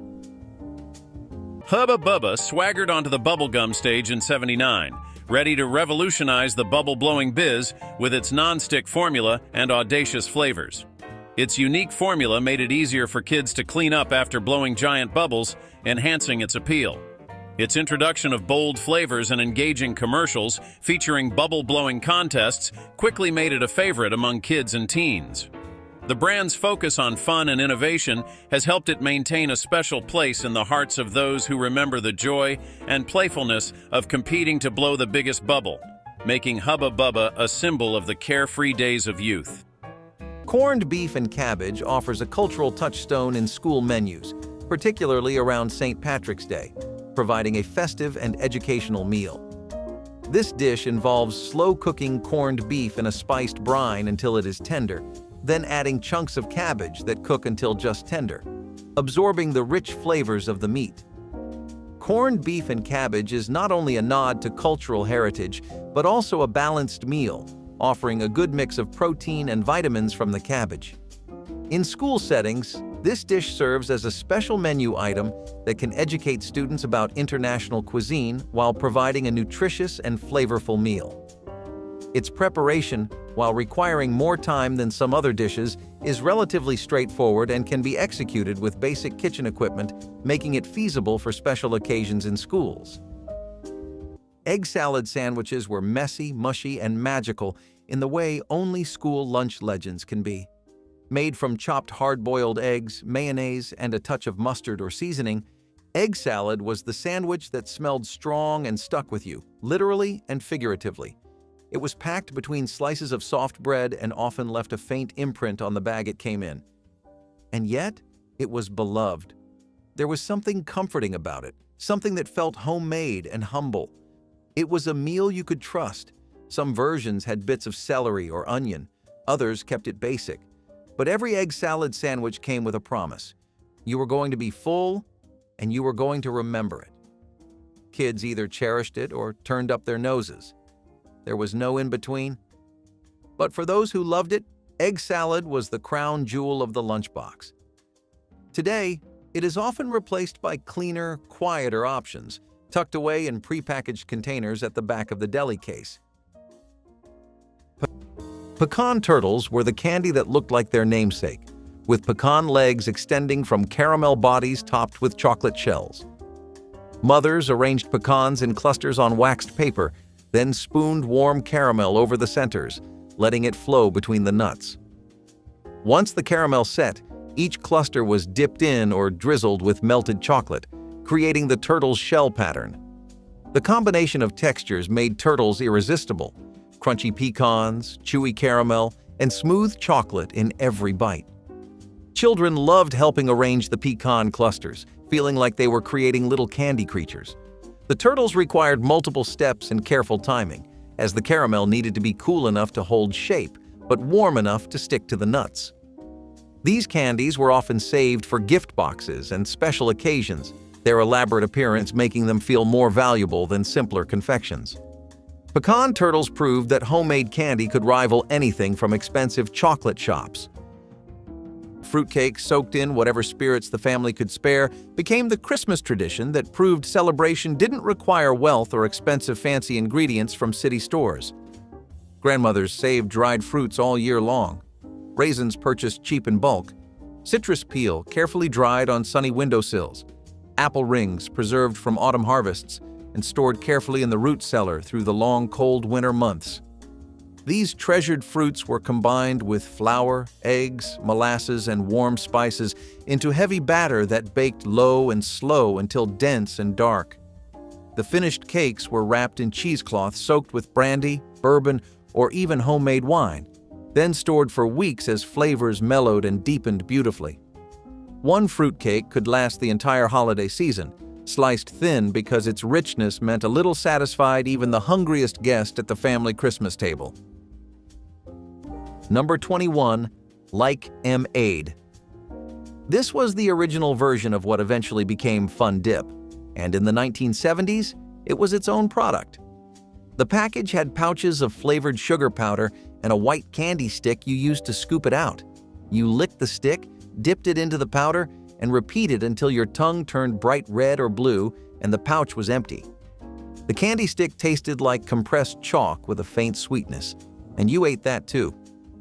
Every kid had a technique. Some went straight for cherry. Some mixed everything into a purple mess. The name changed, the packaging evolved, and the product survived in a different form, but the original Lick M-Aid pouch from the 1970s is a different thing than what you find on the rack today. Number 24. Moon Pie and RC Cola. In 1961, you could walk into any general store in the mountains of Virginia, Tennessee, or Kentucky and buy both for a dime. The Moon Pie cost a nickel. The RC Cola cost a nickel. Together, they made what working people called the working man's lunch. The Chattanooga Bakery had been making moon pies since 1917. 2 round graham cracker cookies with marshmallow in the middle dipped in chocolate, vanilla, or banana coating. One moon pie had enough calories to carry a man through an afternoon of splitting wood or hauling rock.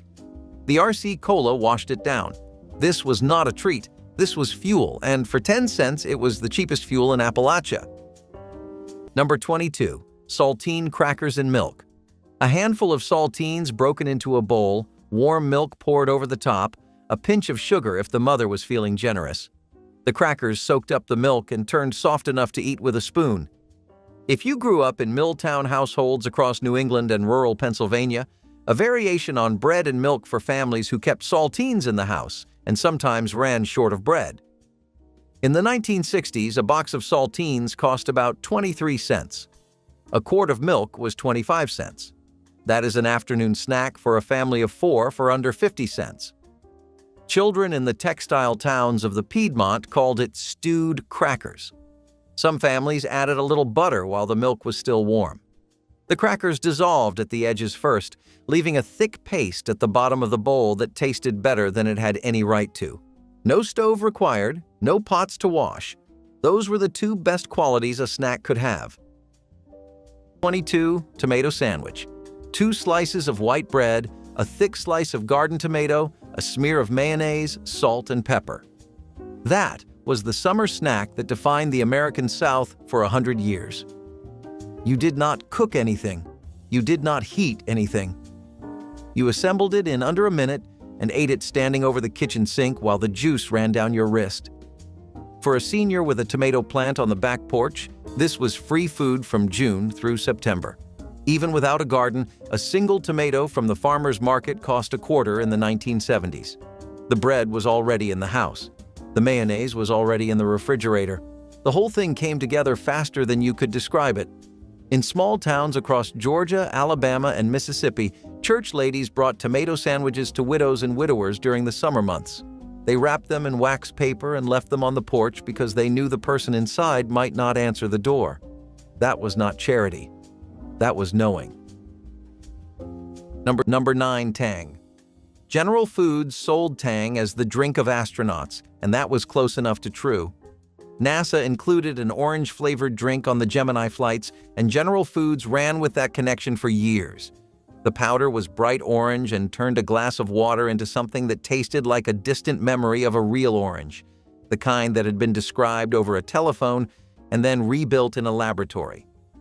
Nobody drank Tang for the flavor. They drank it because it made a Tuesday morning feel like a mission briefing. The jar sat on kitchen counters for the entire decade. Tang still exists in some markets, but the space program tie has faded. Without the astronauts, it is just powder. In the South, pimento cheese wasn't something you bought. It was something your family made, and everybody's recipe was a little different and a little sacred.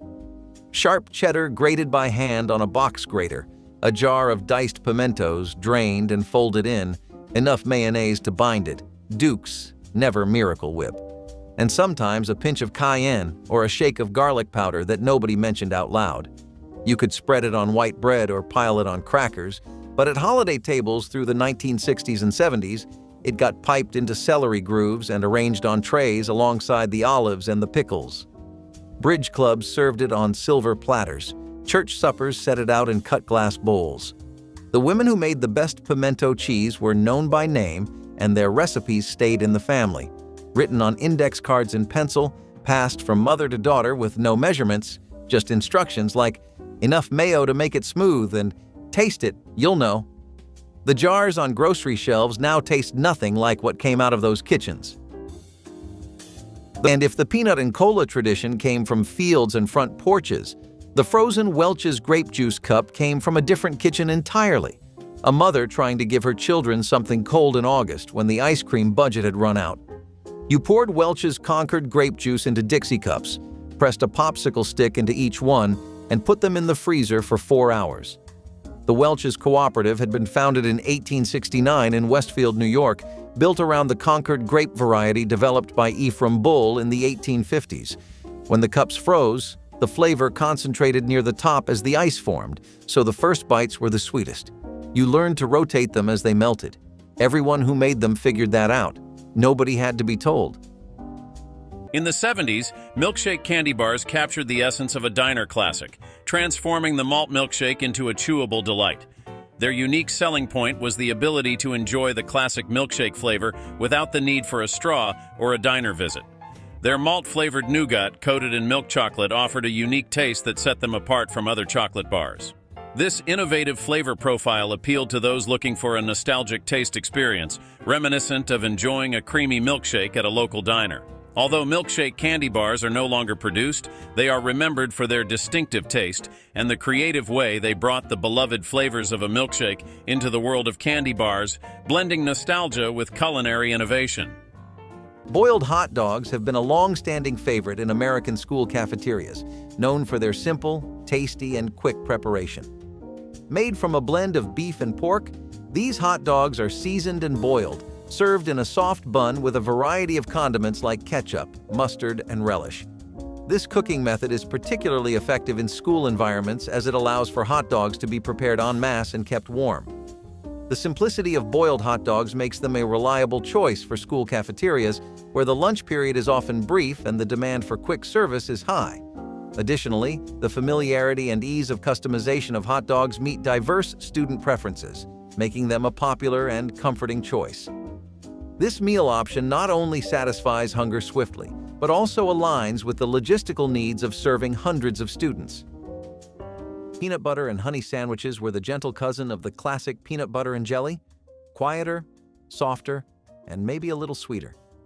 Instead of fruit preserves, this version replaced the tang with something more mellow, something that stuck to the roof of your mouth and made your fingers smell like golden syrup all afternoon. It was the sandwich you got when the jelly jar was empty, but love was still in stock. A simple swipe of peanut butter on one slice, a drizzle of honey on the other, and two halves pressed together until the honey oozed just enough to make you pause. These sandwiches were often packed quickly, folded into wax paper, and slightly crushed by the weight of textbooks. But that did not matter. If anything, it made them better. There was something old-fashioned about it, something kind. Peanut butter and honey tasted like slow mornings, kind grandparents, and meals that did not need to be fancy to be filling. Today, they are harder to find in school cafeterias and less likely to show up in lunchboxes full of brand-name snacks. The butterscotch drops were the amber-colored candies that delivered rich, buttery sweetness in every slow-dissolving piece. Mothers cooked brown sugar, butter, and corn syrup together until the mixture reached hard crack stage, the butter creating a richness that plain sugar candy couldn't match. Dropped by spoonfuls onto greased baking sheets, each candy spread into a flat disc with slightly ruffled edges. The color ranged from pale gold to deep amber, depending on how long the sugar cooked, with darker candies carrying slightly caramelized, almost burnt notes. Children loved the way butterscotch melted slowly in their mouths, releasing waves of buttery flavor that seemed to last forever. Some mothers added a splash of vanilla or a pinch of salt to enhance the butterscotch taste. These candies were perfect for tucking into pockets and lunchboxes, hard enough to survive without melting or crumbling. Butterscotch drops represented simple candy making at its finest, requiring only basic ingredients and careful temperature control. Applesauce cake used the fruit that families preserved all autumn long to create moist, richly spiced Christmas cake without expensive butter or eggs that would stretch the budget too thin. Grandmothers stirred thick, homemade applesauce into batter along with flour, sugar, baking soda, cinnamon, cloves, and whatever dried fruit or nuts they could spare from the pantry shelves. The applesauce kept the cake incredibly moist while adding natural sweetness that reduced the sugar needed for a truly satisfying dessert. Baked in loaf pans or tube pans, depending on what families owned, these cakes often traveled to church socials and family gatherings wrapped carefully in clean tea towels. Some versions included a handful of raisins, plumped in warm water. Others stretched further with rolled oats stirred into the batter for hearty texture. The cake improved over several days as flavors melded together. 15. Whip and chill. Jell-O sold this instant mousse mix that you made with milk and a hand mixer. Chocolate, vanilla, strawberry, and a few rotating flavors. The result was lighter than pudding and denser than whipped cream, and it set in the refrigerator in about half an hour. After school, it became a solo project. You mixed it, poured it into whatever bowl was clean, and ate it before it fully set because waiting was not something you were built for in the 4th grade. That half-set version had a texture nothing else replicated. Not quite solid, not quite liquid, somewhere in between. Jell-O stopped making it, and no pudding cup or yogurt on the market has matched that specific in-between consistency. Number 14. Sassafras tea. In the early spring, before the trees fully leafed out, children in the mountains dug sassafras roots from the edges of fields and woods. The roots were easy to spot because the whole plant smelled like root beer. You washed them, cut them into pieces, and boiled them in a pot of water until the liquid turned a deep reddish brown. Then you added sugar or honey and drank it warm or let it cool. Sassafras tea was free. It grew everywhere. And it tasted exactly like root beer because root beer was originally made from sassafras.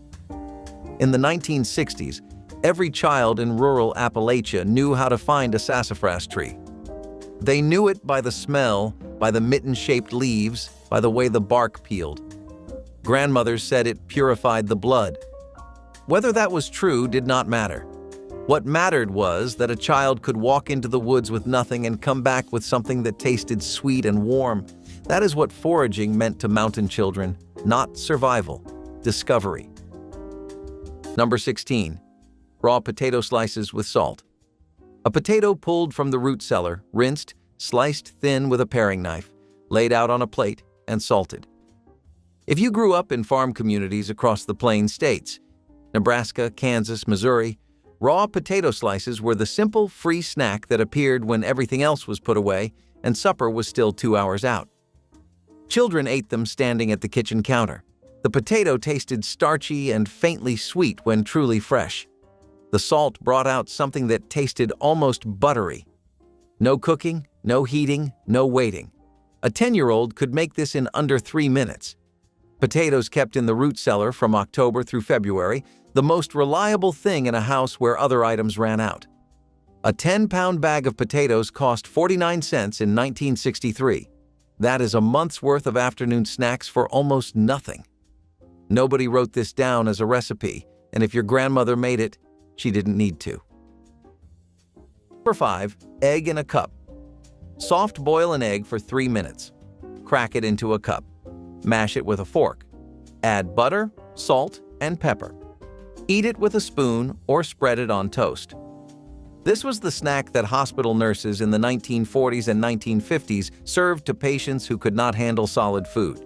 It was gentle, warm, and packed with protein. For a senior at home, it required boiling water and 3 minutes of patience. Nothing else. The egg cost 6 or 7 cents in 1978. The butter was already on the counter.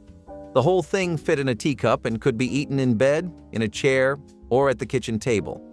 A retired librarian in Dayton, Ohio, ate an egg in a cup every morning for 14 years. She said it was the only thing she could stomach before noon. Her doctor said her protein levels were fine. She said her mother used to make it the same way, in the same kind of cup at the same time of day. The cup had changed. The recipe had not. Number 12. High C in the can. Before the juice box took over, High C came in a tall metal can that you opened with a church key, 2 triangular punctures on opposite sides, so the juice poured without glugging. Fruit punch was the standard. The red was so vivid it stained everything it touched, and the taste was pure sugar with a fruit flavor somewhere behind it like a distant cousin. You brought a can on a field trip, froze it the night before, and by lunch it was half melted and ice cold and exactly right. The juice box killed the can in the 1980s, and the brand carried on in smaller packages. But nobody who drank High C from a cold metal can on a hot afternoon has made peace with a foil hole and a bendy straw. Before there were bags of it on every shelf, Chex Party Mix was something you made at home, and every household had a version that was fiercely different from everyone else's. The base was always the same: rice and wheat Chex tossed with pretzel sticks and mixed nuts in a roasting pan. Then came the coating: melted butter, Worcestershire sauce, garlic salt, and onion powder stirred until the kitchen smelled sharp and warm. You baked it at 250 degrees, stirring every 15 minutes for almost an hour. The recipe ran on the back of the Chex box starting in the late 1950s, but by the 70s, every mother had her own adjustments: a splash of Tabasco, a handful of sesame sticks, a dusting of seasoned salt that made hers the one people asked for at church potlucks. You knew whose batch you were eating without being told. Nobody makes it from scratch anymore. The bags are easier, but they don't smell like her kitchen did.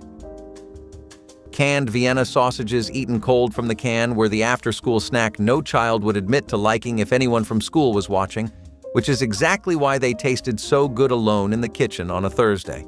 You pried the pull tab, heard the hiss of brine, and ate them straight from the can with a fork or your fingers, standing over the sink. They came from Armour Star or Libby's, packed 6 to a can in pale salt solution. They carried a distant connection to the Vienna sausage tradition that German and Austrian immigrants had brought to American cities in the mid-1800s, though what came out of the Armour can in 1983 bore little resemblance to what a Viennese butcher produced in 1850. The can was the point. The eating over the sink was the point. The not telling anyone was the point. Nobody makes a snack of them now. Ice cube chocolates, known for their smooth texture and unique cooling sensation, have been a luxurious treat since the 1930s. Their small, cube-like shape made them perfect for savoring slowly, enhancing the cooling effect. Their innovative formula allows them to melt quickly, providing an instant cool effect that distinguishes them from other chocolates. This unique melting property, combined with their rich flavor, has made ice cube chocolates a sought-after delicacy for those who appreciate the finer things in life. The elegance and innovation of ice cube chocolates continue to make them a cherished treat, evoking memories of indulgent moments and the timeless appeal of chocolate. Potato patties are a creative and delicious way to utilize leftover ingredients, transforming simple mashed potatoes into something special.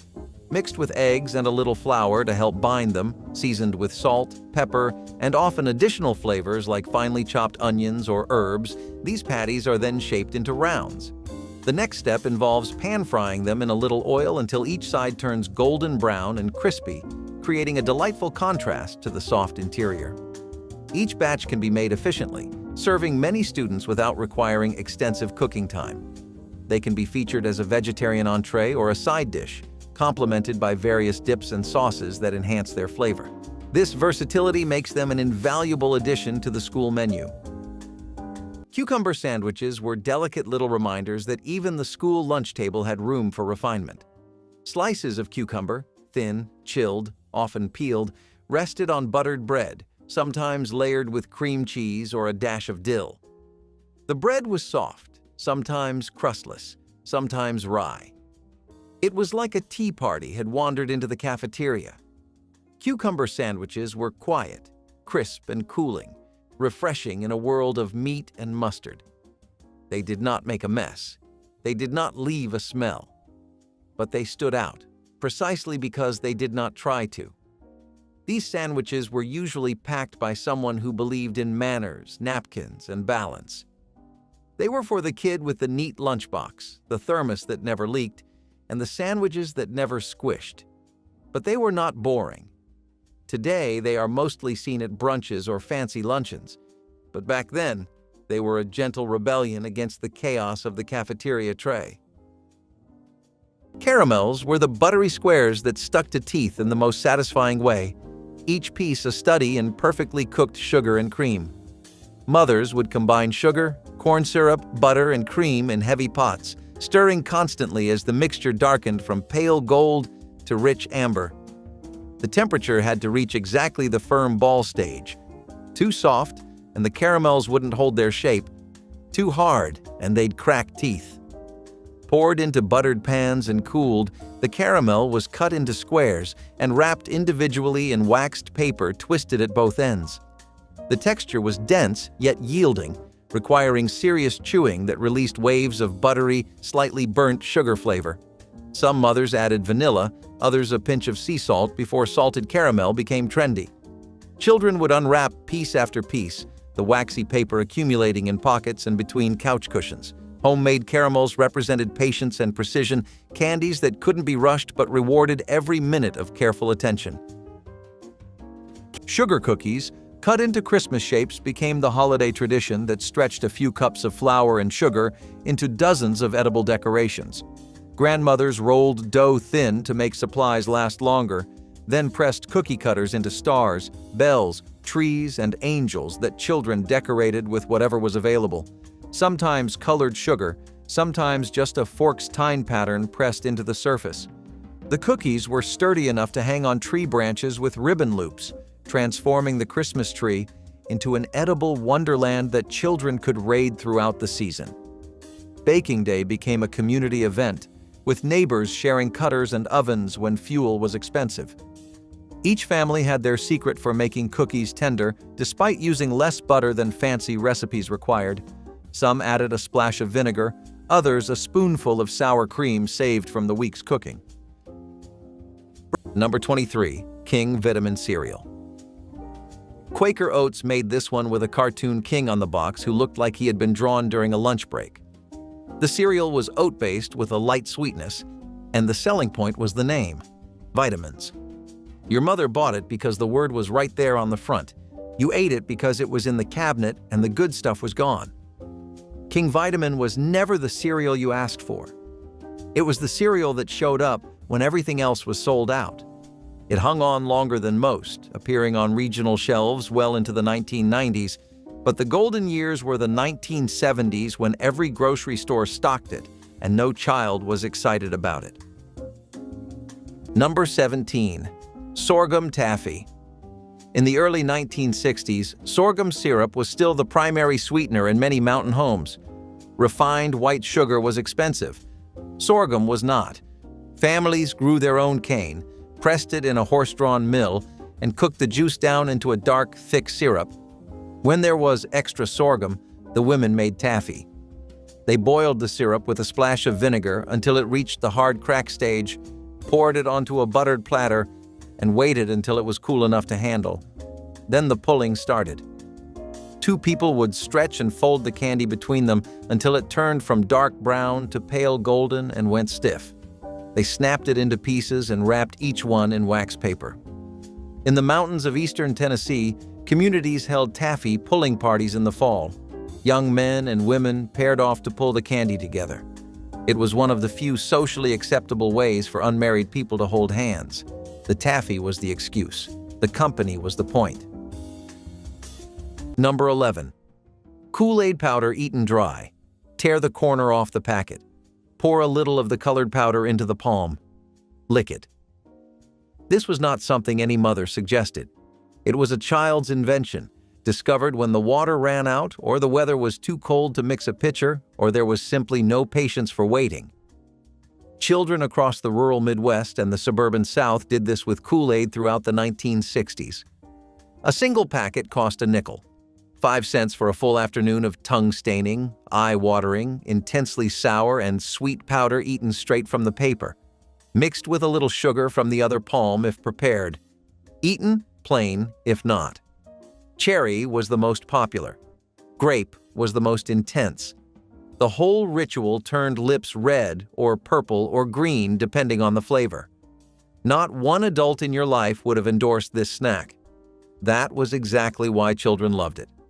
It was entirely theirs. Number 7. Crackers and potted meat.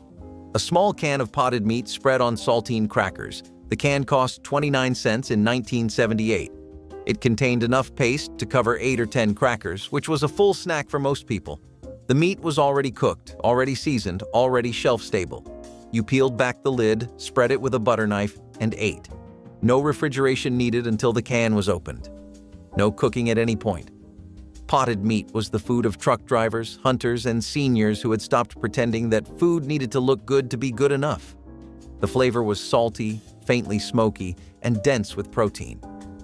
It tasted like the inside of a sandwich without the effort of making one. Church food pantries stocked it by the case because they knew exactly who would pick it up. Seniors on fixed incomes, people living in rooms without kitchens, anyone who needed sustenance and could not afford to be particular about where they came from. A can of potted meat and a sleeve of crackers was a full meal disguised as a snack, and it waited in the cupboard for months without complaint. Number 21. Chocolate. Nestle made this bar, and the whole concept was air. The chocolate was aerated, full of tiny bubbles that made each piece lighter than it looked. You could snap a section off and it broke cleanly, like a piece of balsa wood dipped in cocoa. The texture sat somewhere between a standard chocolate bar and a wafer.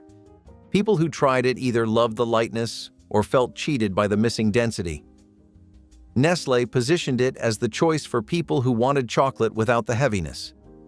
That turned out to be a harder sell than it sounds because most chocolate lovers wanted exactly the heaviness Chocolate was trying to remove. The bar disappeared in the early 1980s without explanation, and nobody stepped in to fill the gap it left on the candy rack. The first time someone told you the recipe, you didn't believe them. Grape jelly and chili sauce, equal parts, stirred together in a slow cooker with frozen meatballs dropped right in. That was it. No stock, no wine, no technique anyone would call refined. But by the time those meatballs had simmered for 2 hours in that strange, glossy sauce, something had happened that no one could explain. The sweet and the tangy had merged into a glaze so addictive that people stood over the crock pot with toothpicks and didn't move until the pot was scraped clean. Cocktail meatballs were a fixture of 1970s party tables, showing up at Super Bowl gatherings, office potlucks, and holiday open houses across the country. Some cooks used grape jelly with Heinz chili sauce. Others swapped in cranberry sauce or apricot preserves. A few added a splash of soy sauce for depth. The recipe spread hand to hand, always whispered like a secret nobody wanted to admit they loved, because admitting you loved grape jelly on meatballs felt like admitting something about yourself you weren't ready to say. Sorghum syrup on buttered toast was an Appalachian and rural Southern kitchen tradition that had been fading since the 1960s, when Log Cabin and Mrs. Butterworth's pancake syrups began appearing in grocery stores and seemed like a simpler answer to the same question. Sorghum, pressed from the stalks of sorghum bicolor, a grass brought to North America from West Africa in the 1600s, produced a thick, dark, slightly bitter syrup with an earthiness that no corn-based syrup could replicate. You buttered the toast while hot, then spooned the sorghum over and watched it spread slowly, pooling at the edges. The flavor was complex the way single-ingredient things often are, sweet but not simple, with a molasses depth that hit the back of the palate. By the 1980s, sorghum was a specialty item found at farm stands and Appalachian country stores, rather than regular grocery aisles. The grandmothers who had grown up on it still kept a jar. When they stopped keeping the jar, the knowledge of what to do with it stopped too. Freshen Up gum, introduced in 1975, broke new ground with its liquid-filled center, offering a burst of flavor that promised instant refreshment. This feature provided a unique sensory experience, setting it apart from other chewing gums on the market. This innovative feature distinguished Freshen Up from other gums, making it a novel choice for those seeking something beyond traditional minty freshness. The gum's unique squirt of flavor captured the public's imagination, making it a memorable and distinctive product in the snack market. Today, Freshen Up is remembered for its creative approach to gum, illustrating the innovative spirit of the 1970s snack scene and the lasting appeal of snacks that offer a surprise. Macaroni and cheese loaf emerged as a popular variation in the 1970s when schools sought to diversify their menu offerings while still providing comforting and familiar foods. This dish takes the beloved elements of traditional macaroni and cheese, a mixture of cooked macaroni and creamy cheese sauce, and adds eggs and breadcrumbs to bind the ingredients into a solid loaf that can be easily sliced. The loaf is baked until the exterior is slightly crispy and golden, offering a textural contrast to the soft, cheesy interior. This format not only makes serving more efficient, but also reduces food waste, as the loaf can be cut into precise portions. The tuna and cream cheese sandwich was what your grandmother made when she wanted to feed you something fancy that was also suspiciously efficient. It was a relic from the 1940s, a time when mayonnaise was not the only binder in town and lemon juice felt like fine dining. Chilled tuna blended with cream cheese, a touch of citrus, and sometimes even crushed pecans or chopped celery. This sandwich wore a pressed napkin and gave off a whiff of Sunday brunch in the cafeteria. Kids either loved it or politely folded it back into the sandwich bag and focused on their chocolate milk instead. The bread was often buttered, soft, and crustless if someone was feeling generous.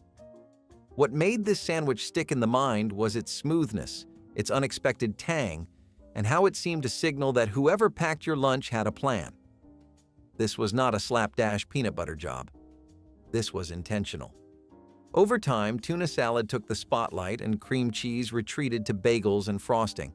But in lunchboxes from another era, it played a surprisingly elegant role. Coconut haystacks were the quick confection that mothers could make even on the busiest December days, requiring nothing more than melted chocolate and shredded coconut. Butterscotch or chocolate chips were melted carefully, then stirred with sweetened coconut until every strand was coated. Dropped by spoonfuls onto waxed paper, the haystacks set into rough mounds that looked exactly like their farmyard namesakes. Children could help make these, stirring the mixture and dropping candies, learning basics without hot sugar dangers. The texture combined the snap of set chocolate with the chew of coconut, each bite delivering both crunch and softness. Some mothers added chopped nuts or used white chocolate, while others stuck with the classic their own mothers had made. Haystacks were democratic candy. Easy enough for beginners, yet beloved enough that skilled candy makers included them on holiday plates. They disappeared quickly at gatherings, their simplicity making them more rather than less appealing. Pfeffernusse cookies brought German Christmas traditions to American tables, their peppered spice creating a flavor that lingered long after the last crumb disappeared. Grandmother's mixed dough fragrant with black pepper, anise, cinnamon, and cloves, a combination that seemed strange until you tasted how perfectly the spices balanced. The small round cookies were baked until firm, then rolled in powdered sugar while still warm, creating a snowy coating that softened as it absorbed moisture. The flavor was intense and complex, nothing like simple sweetness of ordinary Christmas cookies, and children either loved them passionately or avoided them entirely. German families guarded their Pfeffernusse recipes, adjusting spice proportions over generations until each version was distinctly their own. The cookies improved with age, stored in tins where flavors mellowed over several weeks.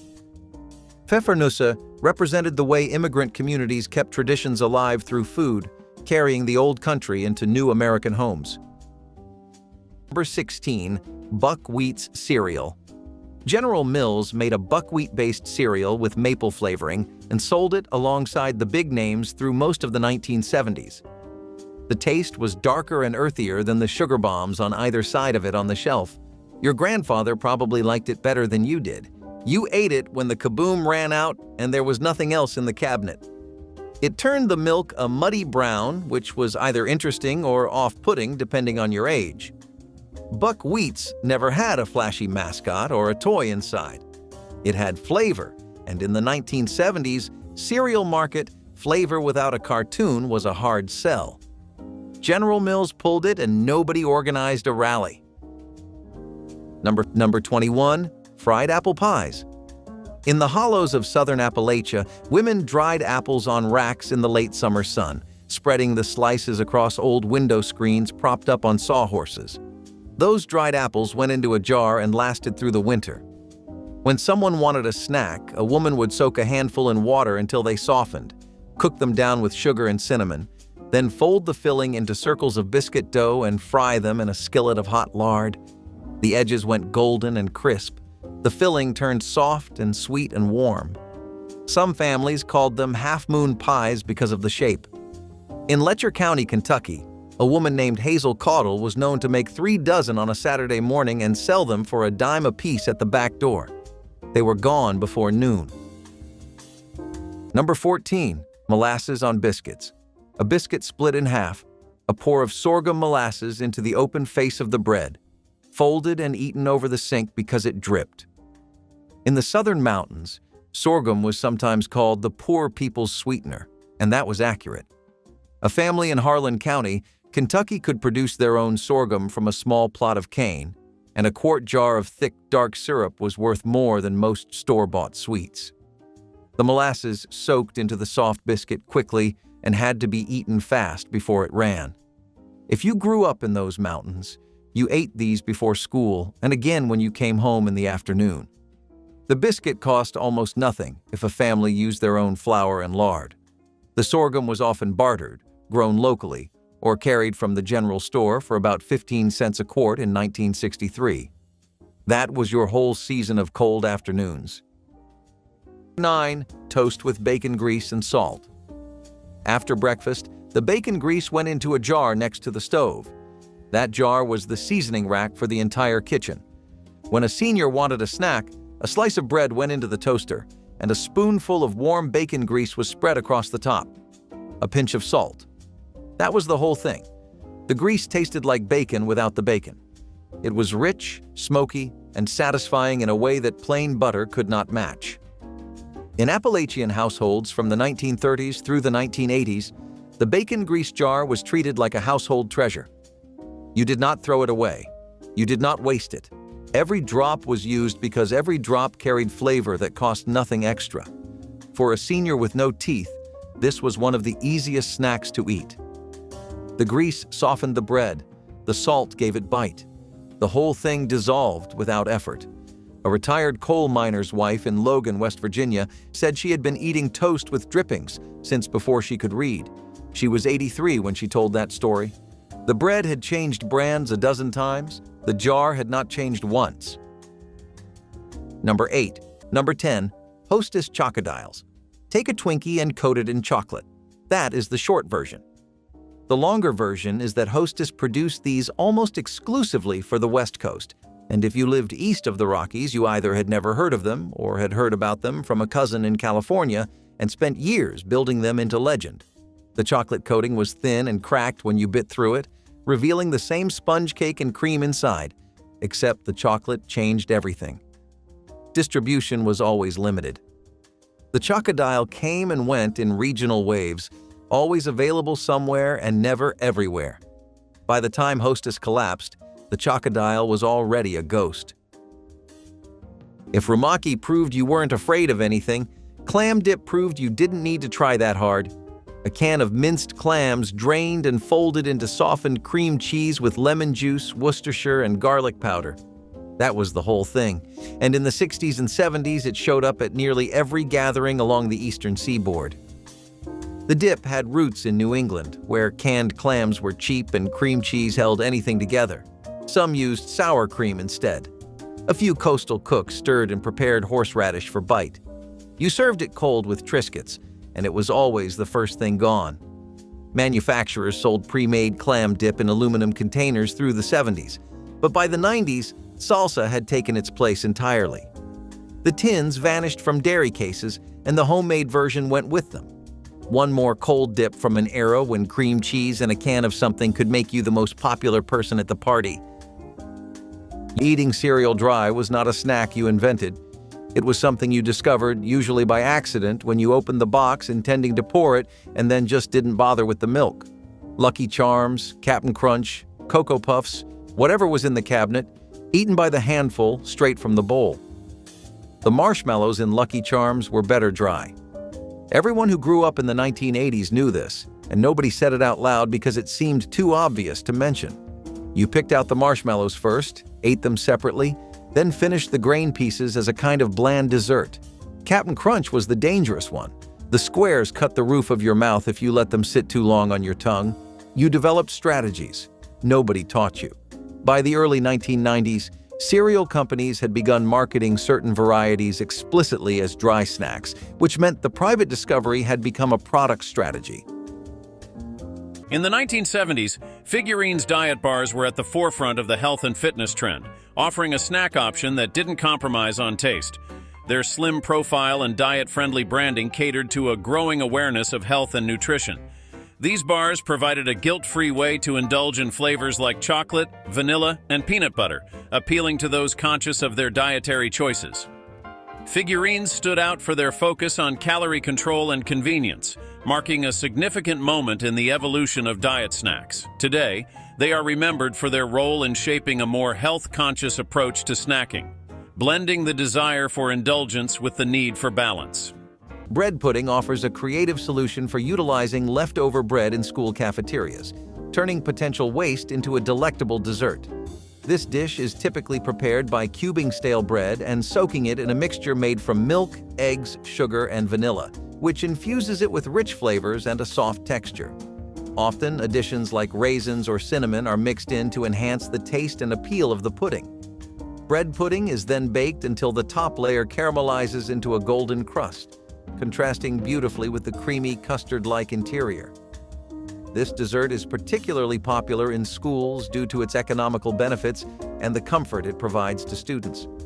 The warm, sweet nature of bread pudding makes it a welcomed treat, encouraging students to partake in school meals while providing them with a source of energy.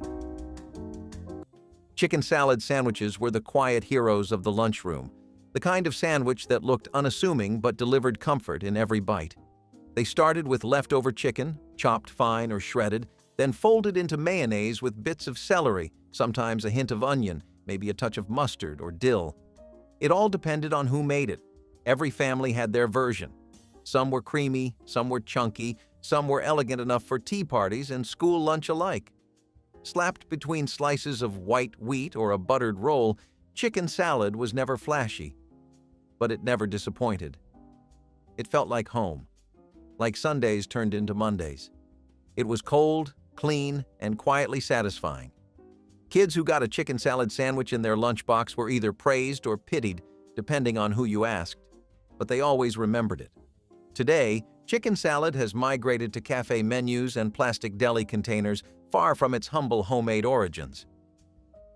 Chocolate fudge was the rich, dense square that anchored every Christmas candy plate, its glossy surface promising sweetness that delivered completely. Mothers combined sugar, cocoa, butter, and milk in heavy saucepans, stirring constantly while the mixture bubbled to the soft ball stage. The critical moment came after removing from heat, beating until it lost its shine and began to set required arm strength and patience. Poured into buttered pans and scored while warm, the fudge cooled into perfect squares that were dense, smooth, and intensely chocolatey. Some mothers added walnuts or pecans, while purists kept it plain to showcase the cocoa flavor. The texture separated homemade from store-bought, tender enough to bite through easily, yet firm enough to hold its shape. Children would sneak pieces before it fully set, knowing the slightly soft centers were the best part. Chocolate fudge represented the foundation of holiday candy making, the recipe every mother mastered before attempting anything more complicated. Sorghum candy emerged from rural kitchens where families made their own sweetener from tall cane plants grown in garden patches. The thick amber syrup was boiled until it reached the proper stage, then poured onto buttered plates and pulled like taffy until it lightened in color and turned glossy. Some families added butter or a splash of vinegar to improve texture. Others kept the recipe pure, letting the sorghum's distinctive flavor stand alone. The finished candy was cut into pieces and wrapped in waxed paper for storing, each piece carrying the taste of homegrown sweetness.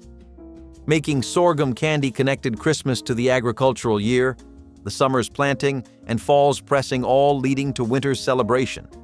Children who helped with harvest felt pride in candy that came entirely from family labor, from seed to finished sweet. The candy tasted of the land itself, earthy and complex in ways refined sugar could never match. Funny-faced drink mix. Pillsbury made these to compete with Kool-Aid, and the mascots were the selling point. Goofy grape, rootin' tootin' raspberry, loudmouth lime. The packets cost almost nothing, and you mixed them with water and a generous amount of sugar in whatever pitcher was clean. The original lineup had two characters with names that did not age well, and Pillsbury quietly renamed them by the mid-1970s. But the drink was everywhere for a while. You mixed a pitcher after school, poured it into a glass, and drank it standing at the counter before going outside. By the early 1980s, the brand was gone. Kool-Aid had won the war, and Funny Face quietly surrendered. Number 25. Pickled eggs. Cecil Fugate was not the only man in eastern Kentucky selling them. Every country store, every gas station from Harlan to Hazard had a jar on the counter. Hard-boiled eggs, peeled and dropped into a brine of vinegar, salt, sugar, and pickling spices. They sat in that liquid for weeks. The whites turned translucent. The yolks went dense and creamy. A man could buy one for a nickel, eat it in 3 bites, and keep working for another 4 hours without his stomach growling. Just a jar, a pair of tongs, and a piece of wax paper if the store owner felt generous. In the coal camps of Harlan County, miners bought them by the half dozen before heading underground. The vinegar kept them from spoiling in the heat of the tunnels.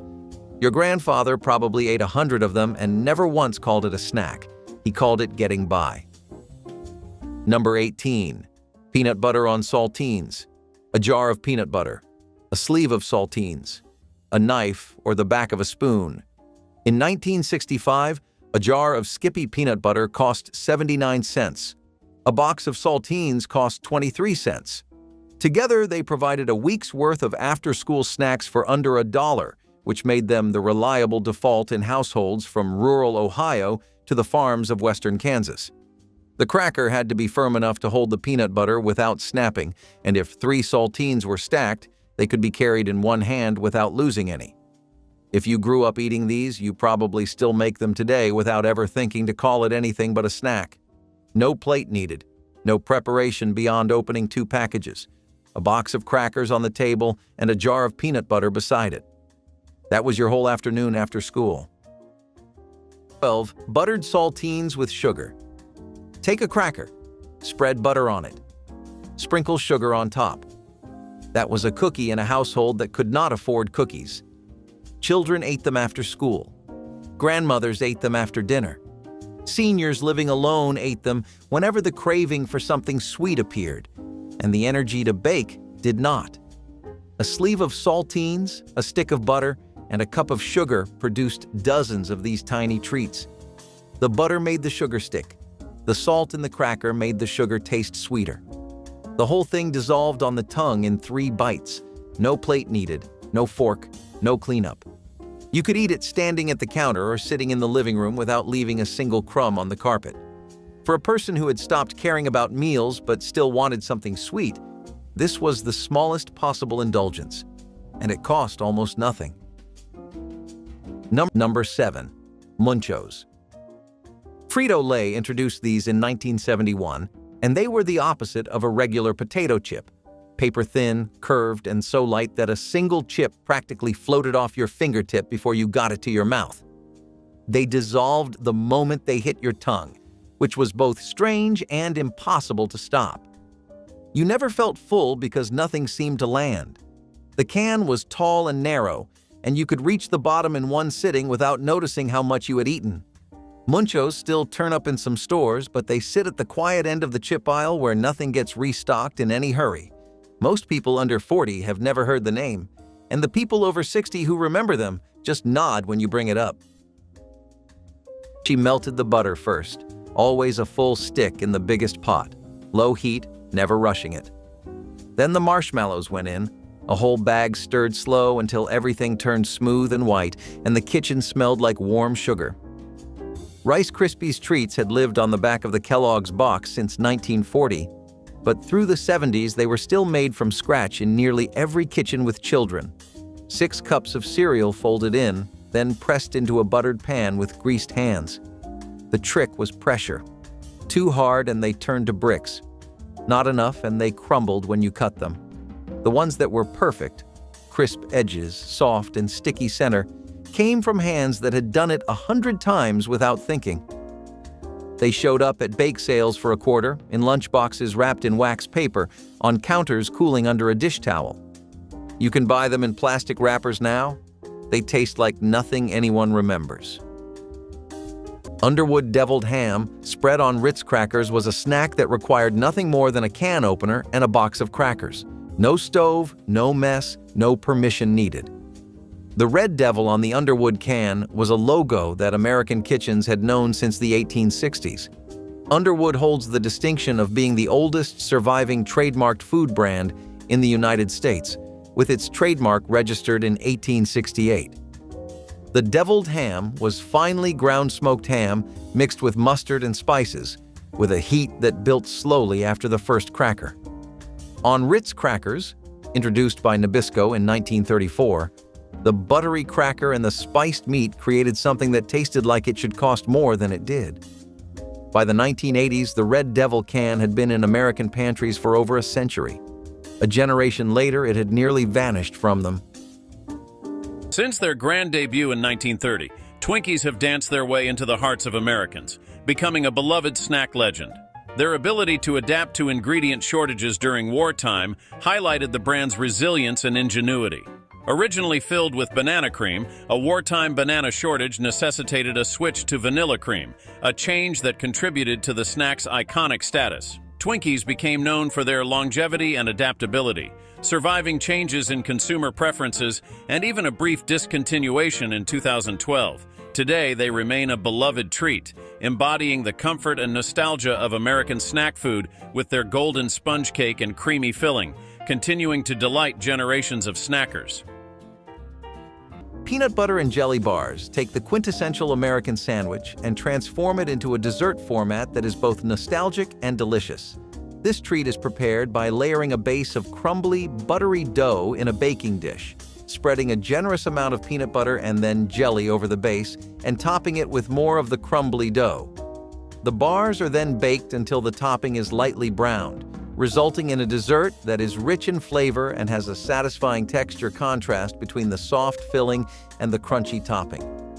These bars incorporate the familiar flavors of peanut butter and jelly in a form that is easy to distribute and consume, making them an excellent addition to school lunch menus. Peanut butter and jelly bars not only provide a source of energy, but also bring a sense of comfort and nostalgia to the dining hall. The lettuce sandwich was what you got when there was nothing else, and yet it became something more. Just 2 slices of bread and a few crisp leaves in between, maybe with a swipe of butter or a dusting of salt if someone was feeling generous. It was minimalist, it was plain, but in a strange way, it was also pure. In the early 20th century, when meat was a luxury and refrigeration was not guaranteed, the lettuce sandwich became a reliable go-to. It was light, refreshing, almost delicate in a time when food was anything but. Packed into school lunches, it was easy to make, hard to mess up, and always surprising in how much it satisfied. Kids might groan, but they still ate it, and maybe even liked it. Over time, it faded into punchlines and parody, replaced by protein-heavy, sauce-drenched monsters that took 3 napkins to conquer. But the lettuce sandwich was never trying to impress. It was just trying to get the job done. And sometimes, that was enough. Chocolate-covered cherries were the elegant confection that felt almost too fancy for home kitchens, yet mothers across America crafted them by the dozen each December. Maraschino cherries were drained and wrapped in fondant, a sweet, creamy mixture that would eventually liquefy inside the chocolate shell. Each wrapped cherry was dipped in tempered chocolate and set on waxed paper to harden. The magic happened over the following days as enzymes in the fondant converted sugar into liquid, creating that distinctive syrupy center. Children learned patience waiting for chocolate-covered cherries to properly ripen, knowing that fresh-dipped candies were too firm and needed time. The first bite through the chocolate shell released sweet cherry juice that mixed with creamy fondant. These candies appeared in fancy boxes at department stores, but homemade versions were fresher, with plumper cherries and thicker chocolate. Mothers took pride in creating something that looked store-bought but tasted infinitely better. Date nut bread sliced thin and spread with cream cheese became the sophisticated Christmas treat that proved frugal baking could be elegant. Grandmothers chopped sticky dates and mixed them with boiling water and baking soda, creating a batter that baked into dense, moist loaves studded with walnut pieces. The bread was wrapped in waxed paper and stored for days as flavors deepened, then sliced thin for serving because its richness meant a little went far. Offered to visitors with coffee or tea, date nut bread impressed guests who never suspected its humble cost. The combination of sweet dates and earthy walnuts created complexity that seemed fancy despite using ingredients that kept well in pantries throughout winter. Children often received slices tucked into lunch pails as special holiday treats, the bread's density making it travel well. Date nut bread represented Christmas hospitality, something special to offer guests that showed care without requiring wealth. Number 20. Space dust candy. This was the finer, powdery cousin of Pop Rocks, and it arrived in the mid-1970s riding the same carbonated candy technology. You poured the packet onto your tongue, and it fizzed and crackled and made your whole mouth feel electric. The sensation lasted about 10 seconds, just long enough to make you open another packet. General Foods marketed it right alongside the space craze. Then the rumors started. Kids mixing it with soda and ending up in emergency rooms, stomachs exploding. None of it was true, but the story spread through every schoolyard in America faster than any commercial could. The rumors did what no competitor managed. They scared parents into leaving it on the shelf. General Foods pulled the Number 11. Pepperoni rolls. In the coal fields of north-central West Virginia, Italian immigrants had been making pepperoni rolls since Giuseppe Argiro started selling them at his Country Club bakery in Fairmont in 1927.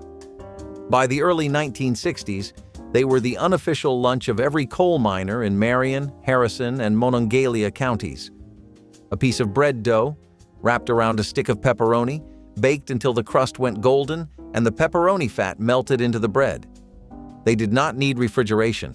They did not spoil in the heat of a coal mine. A miner could carry 2 in his lunch bucket and eat them underground without needing a plate or a fork. The grease from the pepperoni was the seasoning. The bread was the vessel. For a quarter, a man had enough food to get through an 8-hour shift. That was the whole idea. Number 8. Bread and canned peaches. A slice of soft white bread, a spoonful of canned peaches, a little of the heavy syrup poured over the top. Some families pressed the bread around the peach slice and ate it open-faced. Some used the bread to scoop the peach from the bowl.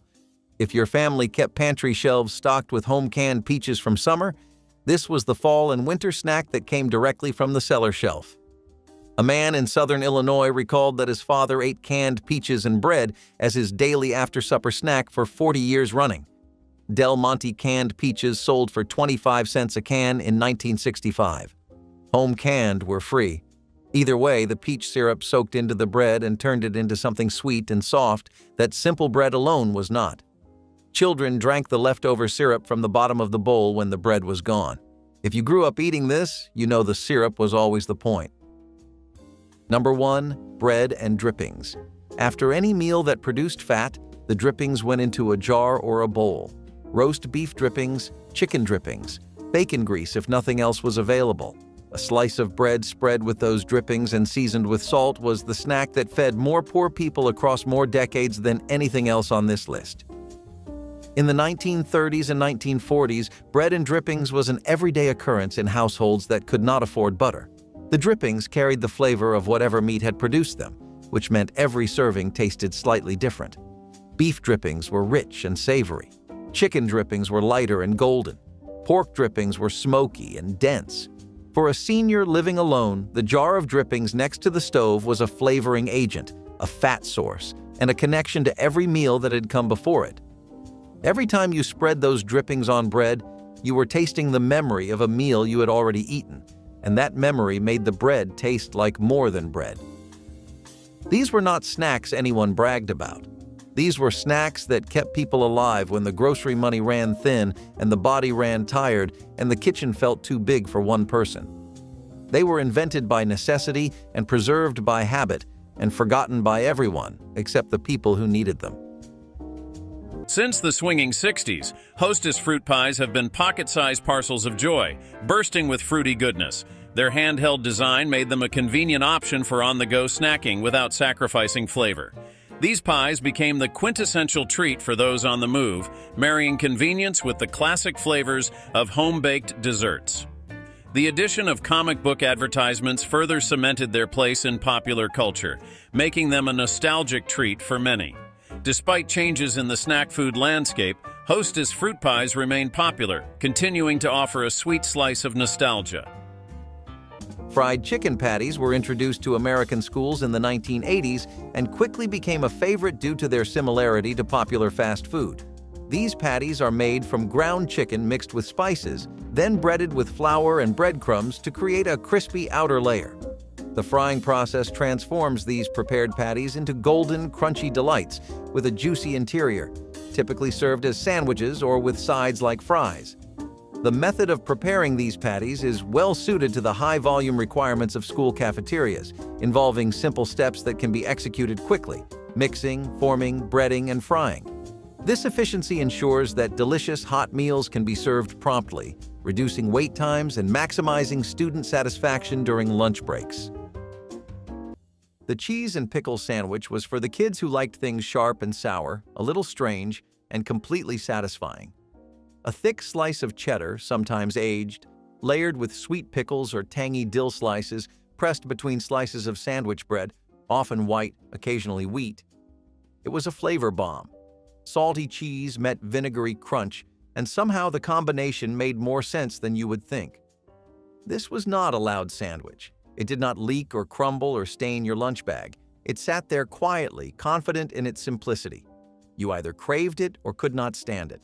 But for those who loved it, it was perfect. It was the kind of sandwich you could eat cold, no heating or fuss required. It stayed intact. It delivered every time. Over the years, cheese and pickle became more of a British delicacy than an American staple. But there was a time when this sandwich showed up in lunchboxes across the country. Today, it is rarely seen in school cafeterias. The peanut rum balls were the adult-friendly treat that children begged to taste despite, or perhaps because of, being told they couldn't. Mothers would crush vanilla wafers into fine crumbs, then mix them with cocoa powder, powdered sugar, corn syrup, chopped pecans, and enough rum to bind everything together. The mixture was rolled into small balls, then coated in more powdered sugar, cocoa, or finely chopped nuts. No baking was required, making rum balls perfect for busy December days when ovens were already occupied. The flavor was sophisticated, the rum mellowing as the balls aged and integrating with chocolate and nuts into something complex. Some mothers made batches with less rum specifically for children, though kids always wanted the real thing. Stored in tins, rum balls improved over several days, the flavors deepening and the texture becoming more tender. They were passed at adult gatherings and tucked into gift boxes for teachers and neighbors, a candy that bridged the gap between cookie and confection.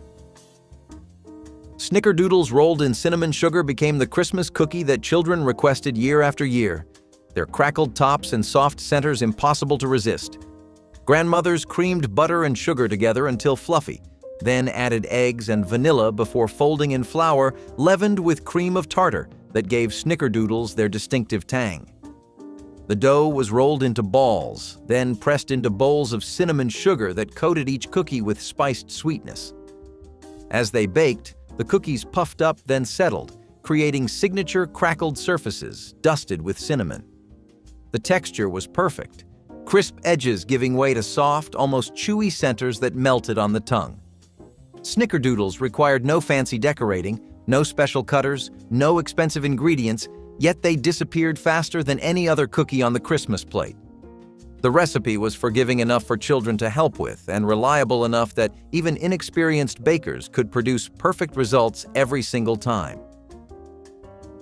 Marzipan fruits were the artistic candies that transformed almond paste into miniature apples, oranges, bananas, and pears, almost too beautiful to eat.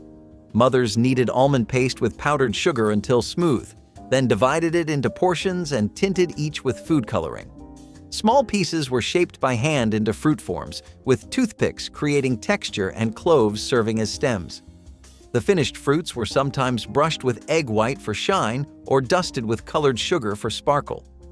Children were fascinated by how realistic the tiny fruits looked, lined up on plates like produce from a fairy tale market. Making marzipan required patience and artistic skill, each fruit taking several minutes to shape properly. The flavor was intensely almond, sweet, and slightly chewy with that distinctive paste texture. These candies appeared at fancy holiday parties and were given as special gifts to neighbors and friends. Marzipan fruits showed that candy making could be true artistry. Forgiving enough for children to help between the school bell and the screen door slamming shut, perfect results every waiting for you, and you never thought twice about it until right now. Drop the name of the snack you miss the most in the comments, and if your mother or your grandmother used to make oranges, bananas, and tell us what it was. And share this with someone who grew up in the same kitchen you did, and we will see you in the next one. Then